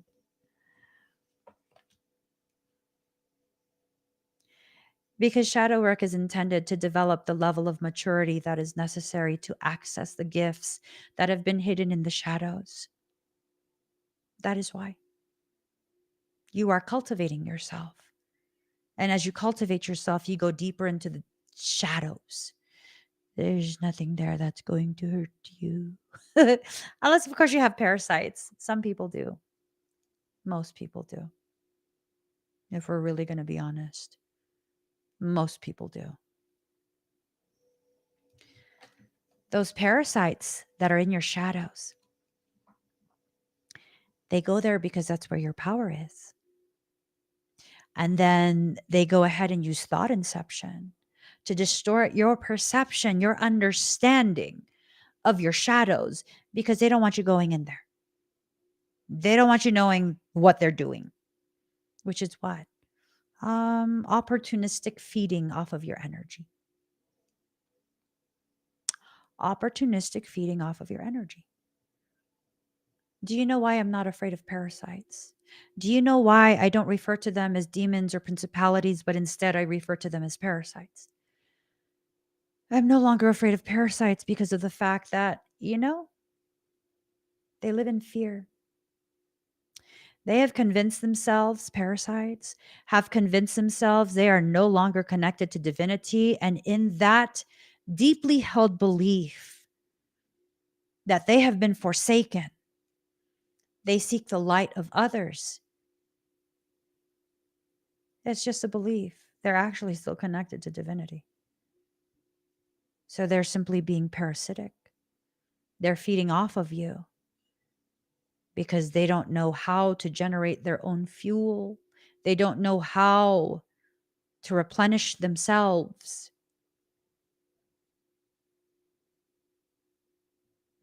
You afraid of tapeworms?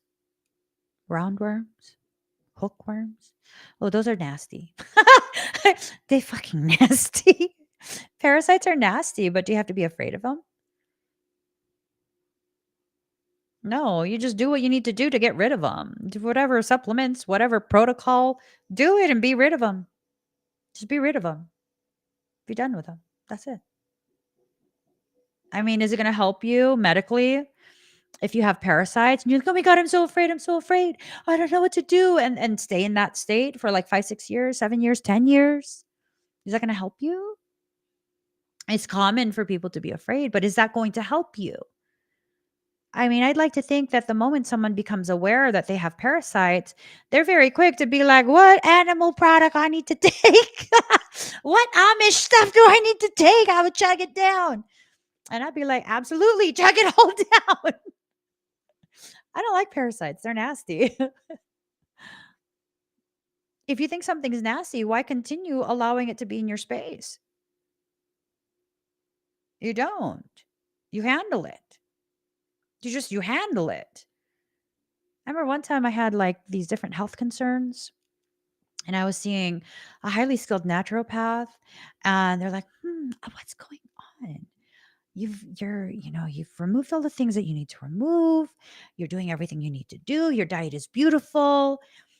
You look like you're very healthy, but there's something going on. Let's go ahead and do some tests. And so they ordered tests to rule out parasites. Oh my God, the fear that I had. I was just like, ew, ew. And it was going to take 48 hours. 48 hours for me to get the results. In those 48 hours, I was so disgusted with myself. I thought I felt things moving in my belly. No, psychosomatic. Psychosomatic. That's what that is. Mhm. Psychosomatic. Psychosomatic symptomatic presentation. That's what that was, because after the 48-hour mark and I received my test, I had not a single parasite. Not a single parasite. So what was it? If I didn't have parasites, what were all these symptoms?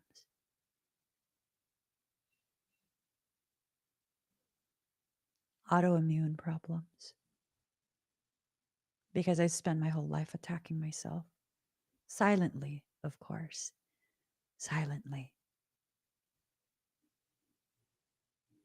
And I'd done it for so long and embraced my own toxicity against myself so completely. It turned into autoimmune problems. Yep. Autoimmune problems. And what happened? Well, I put it into remission. How? I stopped fucking myself up with my emotions. I started addressing things. I gave myself permission to feel. And as I did that, and I processed and I grew and I processed some more. And as I processed some more, I grew some more. And as I grew some more, I became strong enough to process even more. And as I processed even more, I let go of the need to be so horrible to myself all the time. And I realized the reason I was so horrible to myself all the time was because I was programmed in childhood to not self-regulate, but self-hate, so that I could be easier to control.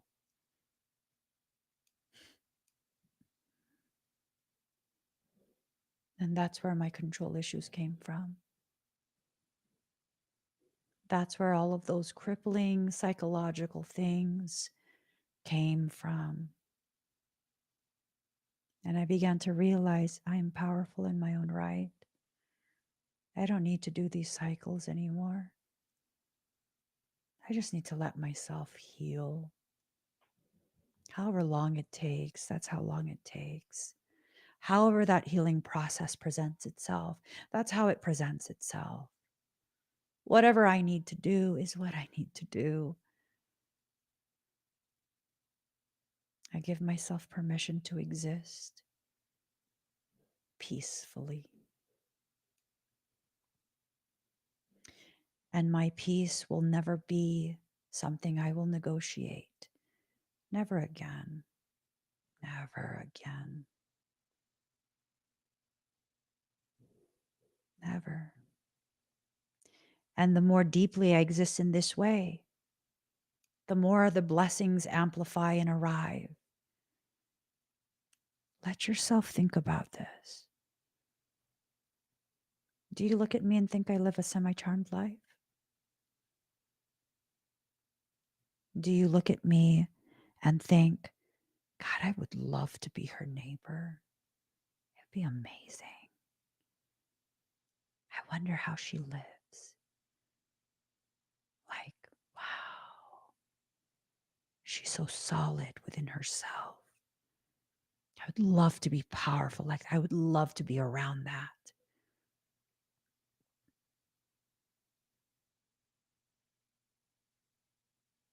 If you think that and you feel that, it's not because you actually think I live a semi-charmed life. It's because your soul is pointing out this, whatever it is you perceive, whatever it is you're kind of wanting for yourself. This is what your soul is trying to give you. I used to look at others and be like, damn, I wonder what it would be like. God, you seem like you have your shit together. Man, you seem so confident. Damn, what would it be like to just kind of follow you around for the day? And of course, I'd never ask to follow anyone around. No. But it helped me to realize, you know what? That's because I don't accept myself. I have never allowed myself to see that the life I have is a beautiful life.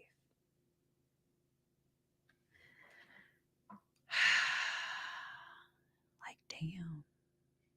Ooh, I have a quote for you guys. I was having a conversation with someone, and the topic of my husband and I came up. And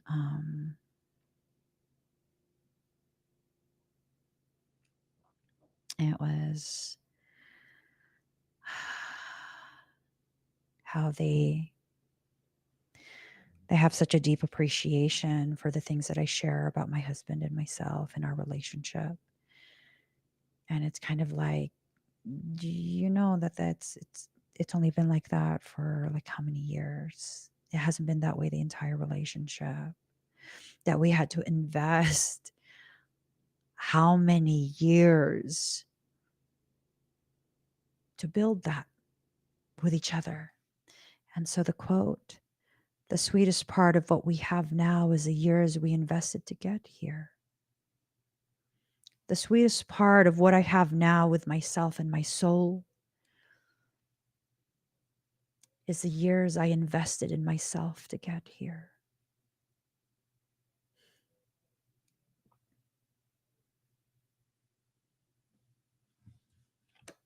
Coming to an awareness of the knowing I have.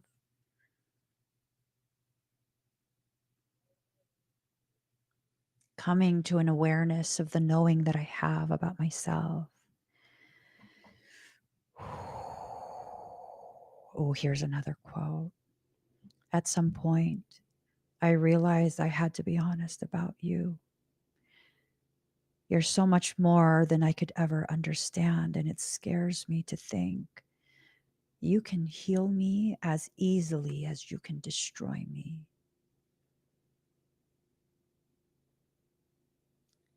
Some people might think I'm talking about some guy.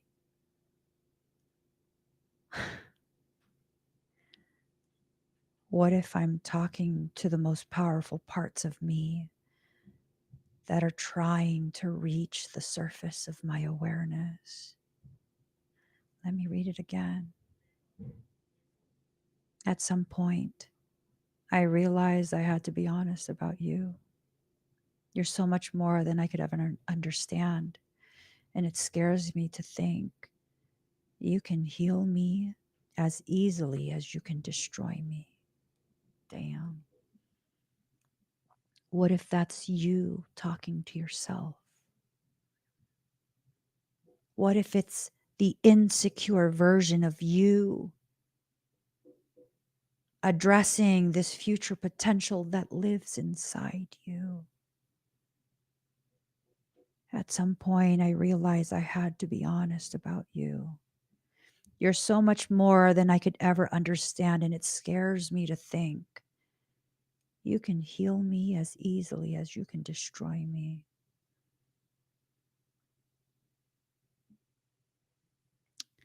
Stuck in old patterns, manifest your future. That notification just came through. Receiving help. Stuck in old patterns, manifest your future. Attract to yourself the parts of you that need to be the primary you. Allow the strengthened portions of you, the portions of you that have been fortified through struggle. Allow those parts of you to come forward. Just allow it. Allow those parts of you to come forward, because what's going to happen as those parts come forward, you'll become acclimatized to that degree of strength, fortitude. And then one day you'll wake up and that will just be you. You're not faking it. You're not pretending. It will just be you. So let yourself be you. Let us. Ba-da-da-da-da. Let's do mermaids today. There is this emotional vulnerability that I'm feeling. Oh, happy day. Oh, happy day. Oh, happy day. Oh, happy day.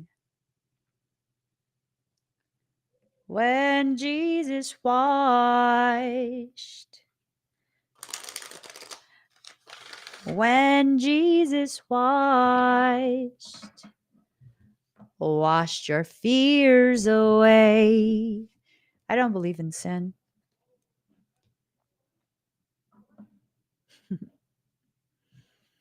And if you were to force me to believe in sin, the greatest sin is to reject the sanctity and perfection of what God created you to be. Absolutely. So pick 1, 2, or 3. 1, 2, or 3. And I got to make this quick because I'm hungry. Well, I also have class today. I just remembered today's Friday. Hot diggity dang. Hot dog, hot diggity dog. Hot dog, hot diggity dog. Miska, mushka, mouska, tool. All right, and let me just stop. All righty, 1, 2, or 3. We're gonna start 3. Oh. Okay. Ooh. Okay. 1, 2, or 3. We're starting with 3. This is card number 41. Ooh, to the person who's wondering if I feel them, I do. I do. I feel you. Hold on. Okay. I did not want this to be a lesson. I wanted this to be love. Oh my God! Stop! Oh my God. Whoever's feeling me, that's a message. I did not want this to be a lesson. I wanted it to be love. Okay. All right. What it is, yo? What's up? 'Cause a good girl needs a little love.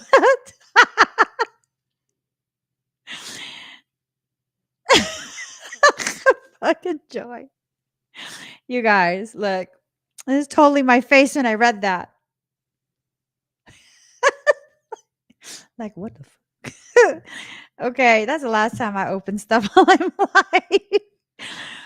live. Oh my God.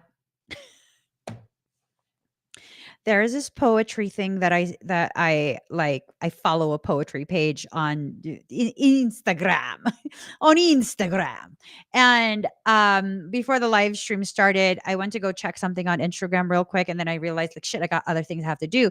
But I saw the poetry page, and so Michael's like, just screenshot it. You don't have time to read it. Scroll through and screenshot it. Okay, bitch. Here. How do you tell someone that the reason you're sad is because you love them? you don't. The next one. It is so incredibly selfish, she thought, to want to be someone's favorite person. I'm going to have a channel where I just read poetry. Oh, God. Funny how our hearts were designed to love so fiercely, but break ever so gently. My God. The audacity. The audacity of the potency. And then this last one. Okay, I should have just stopped. Michael says, well, you already saw it. You have to read it. Whatever. Last one. Though I may seem at times somewhat distant from you, through the gray mist of my own moods, I am never far. My thoughts always circle around you. I've been watching you, watching me, and I know you want it. But okay, the card number 3. Let's get started. I'm done. I'm done messing around. Card number 3, sisterhood. Oh, look at that. Message is friendship, allies, compatible souls, loyalty, joy, and delight. A newfound sense of belonging and community with people who are kin to you on a soul level. This is not to draw you together with people who you have necessarily already experienced many lifetimes with. It's to draw you into close and caring relationship that is with people who are at a similar level to you on an energetic and evolutionary level. This means your development will soon accelerate and be stimulated by others. I want to be stimulated. You're about to be stimulated.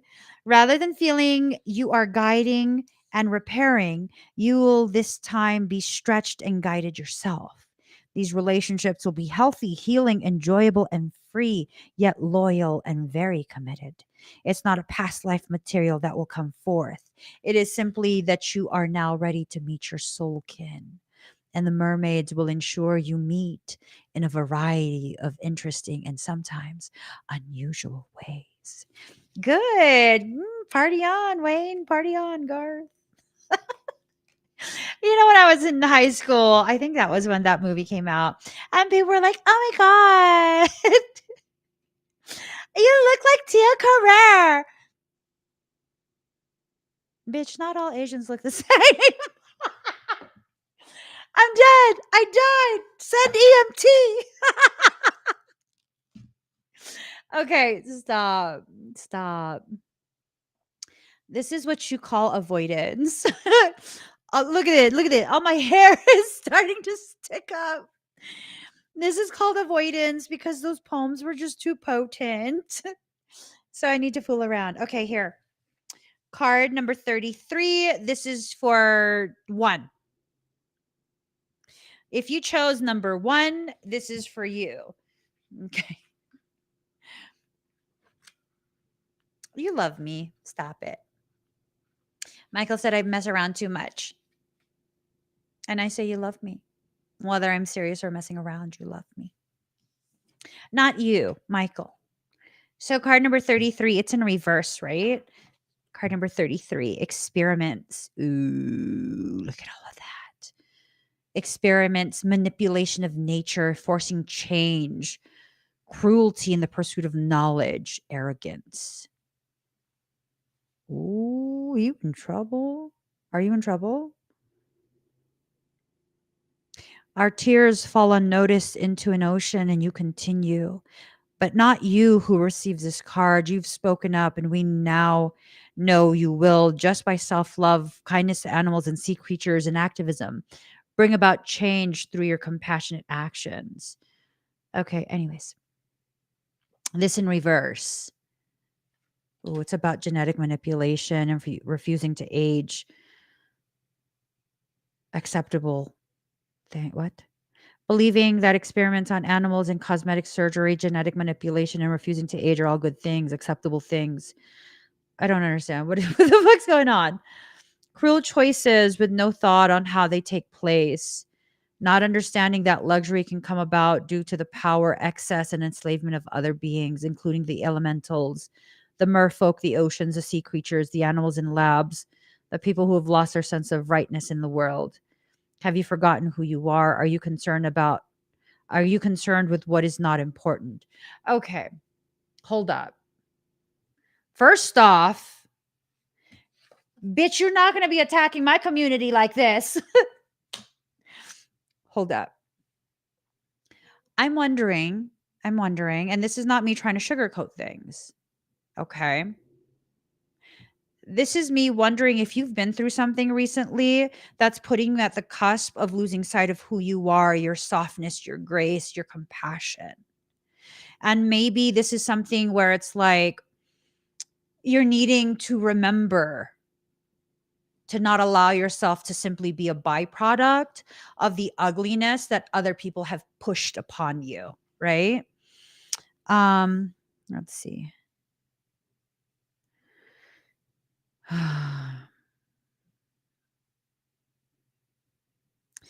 Be whole and centered in your nature. Know you are worthwhile. Let no one rob you of your natural dignity and convince you that you must be changed. That, okay, I will accept that. We are concerned. We are concerned that we are seeing the errors of pride, hubris, arrogance repeating themselves in this time.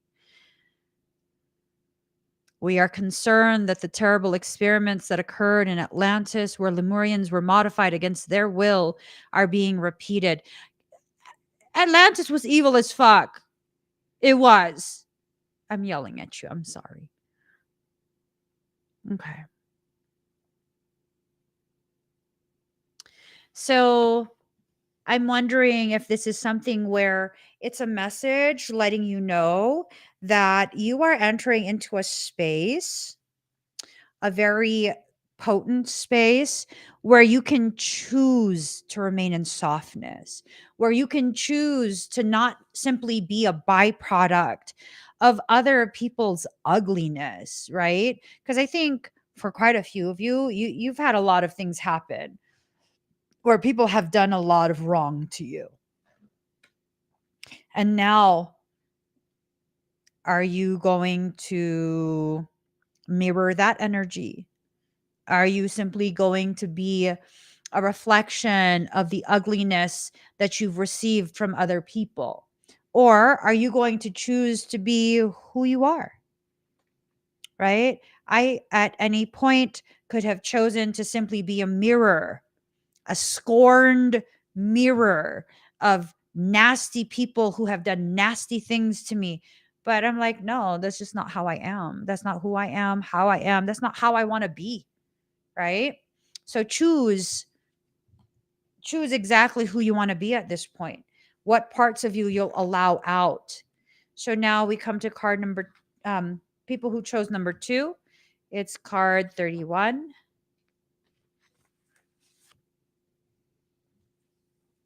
Yes, I have Lemurian memories. Is that what you're asking, Matthew? I do have Lemurian memories. Yes. Yes. All right. Card number 2 is card number 31. And this came in reverse. So Coral's wisdom. It's about colony, delicacy, fragility, works that are created over great periods of time. All right. So in reverse, this card is indicating an unwillingness to take responsibility for the impact of your choices to make to the wider world. Okay, what the fuck's going on here?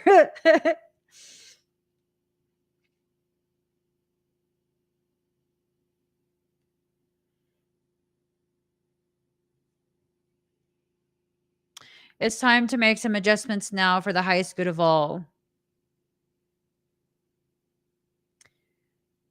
So I'm wondering, Unwilling to take the responsibility for the impact your choices make to the wider world. I'm wondering if what that is communicating is that your choice to reject yourself has a very long lasting effect, impact on the globe itself, everyone, a global impact. Mm. It is time to make some adjustments now for the highest good of all. There may be a reluctance to do so, a feeling that if something has already been destroyed, then what difference can your choices and actions make? So, what if you've already destroyed your perception of yourself? What difference does it make? It makes a huge difference.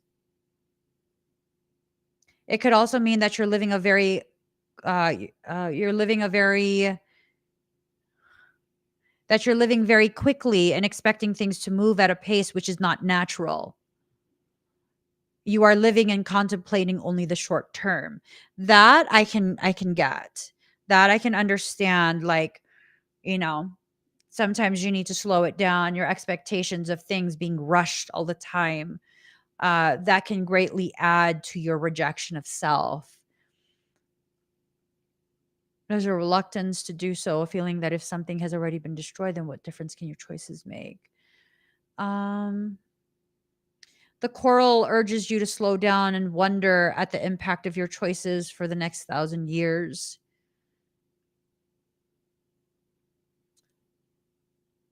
And to consider a legacy for your future ancestors. So, if we put it in terms of like, the more you reject yourself, the more you diminish your perception, the more your perception diminishes the way you see yourself, the way you hold yourself, the way you allow yourself to completely disregard the power that you are. I mean, there are people waiting for you to step into the light. Imagine, again, I still don't quite grasp what kind of effect I would have on your life. I mean, maybe if you've had quite a few sessions with me and I've done a lot of different corrective things for you. I mean, I guess I could see how you would feel that way. Um, but for many of you who haven't ever had a session with me, I don't know how my words, my perception could have such an impact. Yet I hear so often people talking about the impact these live streams have on their journey, right? Like, I don't know what the impact is, but apparently there's an impact. And if I were to have hidden myself, I mean, I still feel like you would have grown. That's just me, though. I still feel like you would have grown. Um, you would have had epiphanies. You probably would have had other channels, like pathways, not necessarily social media channels, but just other pathways that you would have went down to learn these things. But you still would have learned it. But then again, I still don't understand my value. It's not that I feel I don't have value. It's I don't understand. Like, I don't know what the big deal is. Right. I've had people tell me over the years, like, "You're a big deal." According to who? According to who? I don't know. I don't know. I had someone recently, like in the past year, totally just going out of their way to try and convince me that I'm a celebrity. I was like, "No, I promise you I'm not." Ain't nobody know me. What the fuck you talking about a celebrity? Like, I promise you I'm not. I'm not even playing small, like, I'm absolutely serious. There's nothing celebrity about me, you fucking tripping, right? But if you've been affected in a positive way by me just being me, I mean, could you imagine if I withheld myself? Like, how do you experience it when I go completely silent, don't post anything, don't have any live streams for a week? Does that feel weird? Is that something like, I don't know. How do you guys receive that? Because then my husband will be like, you better post something because you're going to make people think that something bad happened to you. You know, if like, if I'm just kind of needing to withdraw into myself and recharge and recalibrate and whatever else it is, and nothing bad is happening.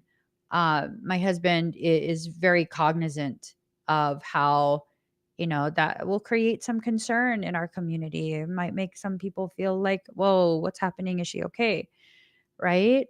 So it's kind of this thing of, how does that feel for you guys if I go silent for a week, knowing that I live stream pretty much every day? Pretty much every day I spend about 2 hours with you guys, right? And, I mean, to me, it's like, well, there's other people they can watch. And Frey is like, you're fucking tripping. You better let people know you're okay. I'm just like, I don't, okay, I'll post something. Right. So it's like that. And think about this. Think about this, you guys. I'm telling you this because you have that effect on people in your life. You have that effect on people in your life. You just don't know it. You just out here busy being you. I'm saying, I'm just being me. And I'm like, I don't feel like making people laugh today.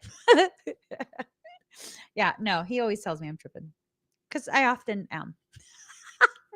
I'm told to pull the bottom card, telepathy, nonverbal communication, energetic pulses, mind reading, right? So, okay.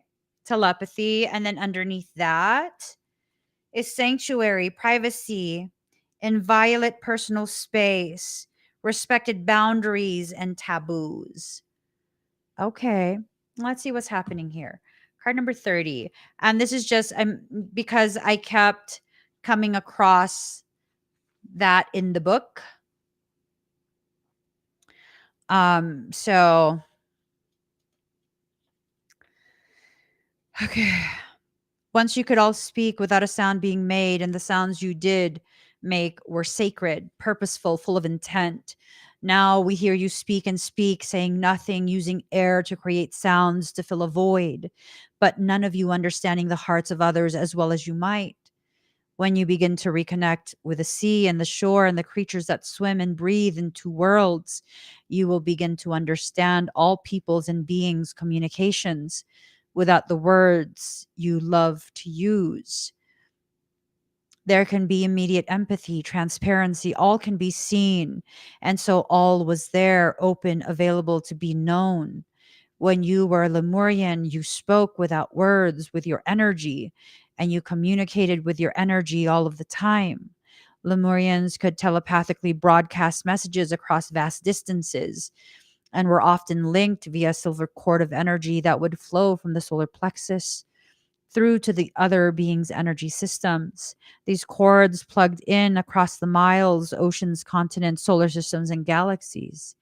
Hair, body hairs and skin, organs, every cell within every Lemurian was sensitive and tuned in. Many of your indigenous peoples, of whom you are, of course, one, know the power of their hair. In Lemuria, hair was like a receptor. Hair received information from far away, and each strand could unfurl and live quite independently. It's a function of your DNA deactivation tragedy that you now have incapacitated your own ability to receive messages. Oh my God. What people don't know because they don't share it. Well, some of you do know. I've shared it before, but I don't share it often. For my entire childhood, all the way up through to like my young adulthood. I even had this hair when Frey and I first started dating. My hair was down to the back of my knees and super thick, like with a part on my head, like a center part. You couldn't see my scalp. People often thought that I wore a wig or that I had several tracks weaved into my hair, but it was just my hair. Huh. That's why I received so many messages. Okay. Instead of this immense interconnection being overwhelming as it would be if you connected with everyone around you in your daily life in this way today, in Lemuria, it resulted in feelings of fullness, love, satisfaction, and connection. Now, in this lifetime, these ancient abilities you once possessed are returning. You are now beginning to comprehend and understand subtle energy, and you're able to see and read auras, telepathically communicate, and sometimes even know what will take place in the future. Okay. So this card was in reverse, and it says, today we humans have withdrawn so much of what remains of our energetic system and shut ourselves down. Often we feel to protect ourselves. This leads to a profound sense of loneliness and a sense that we are not part of a wider family, group, or meaningful purpose. To find our way back to each other, we often begin to talk, and yet talk sometimes masks, hides, pretends, and dances around who we truly are. It's not truly showing people who we are except when it is sincere. So, wow, there is sincerity that's needing to take place. There is a connectivity that's needing to take place.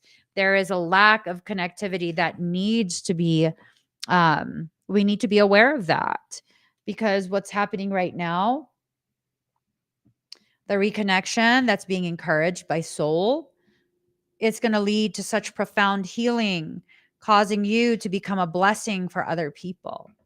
Blessings upon blessings for you. There are many blessings coming through. Whatever these blessings are, go through the process to facilitate them coming through. Okay? Guys, I got to go. If you would like to be part of tomorrow's expedites, go check out the Protection Tea Party.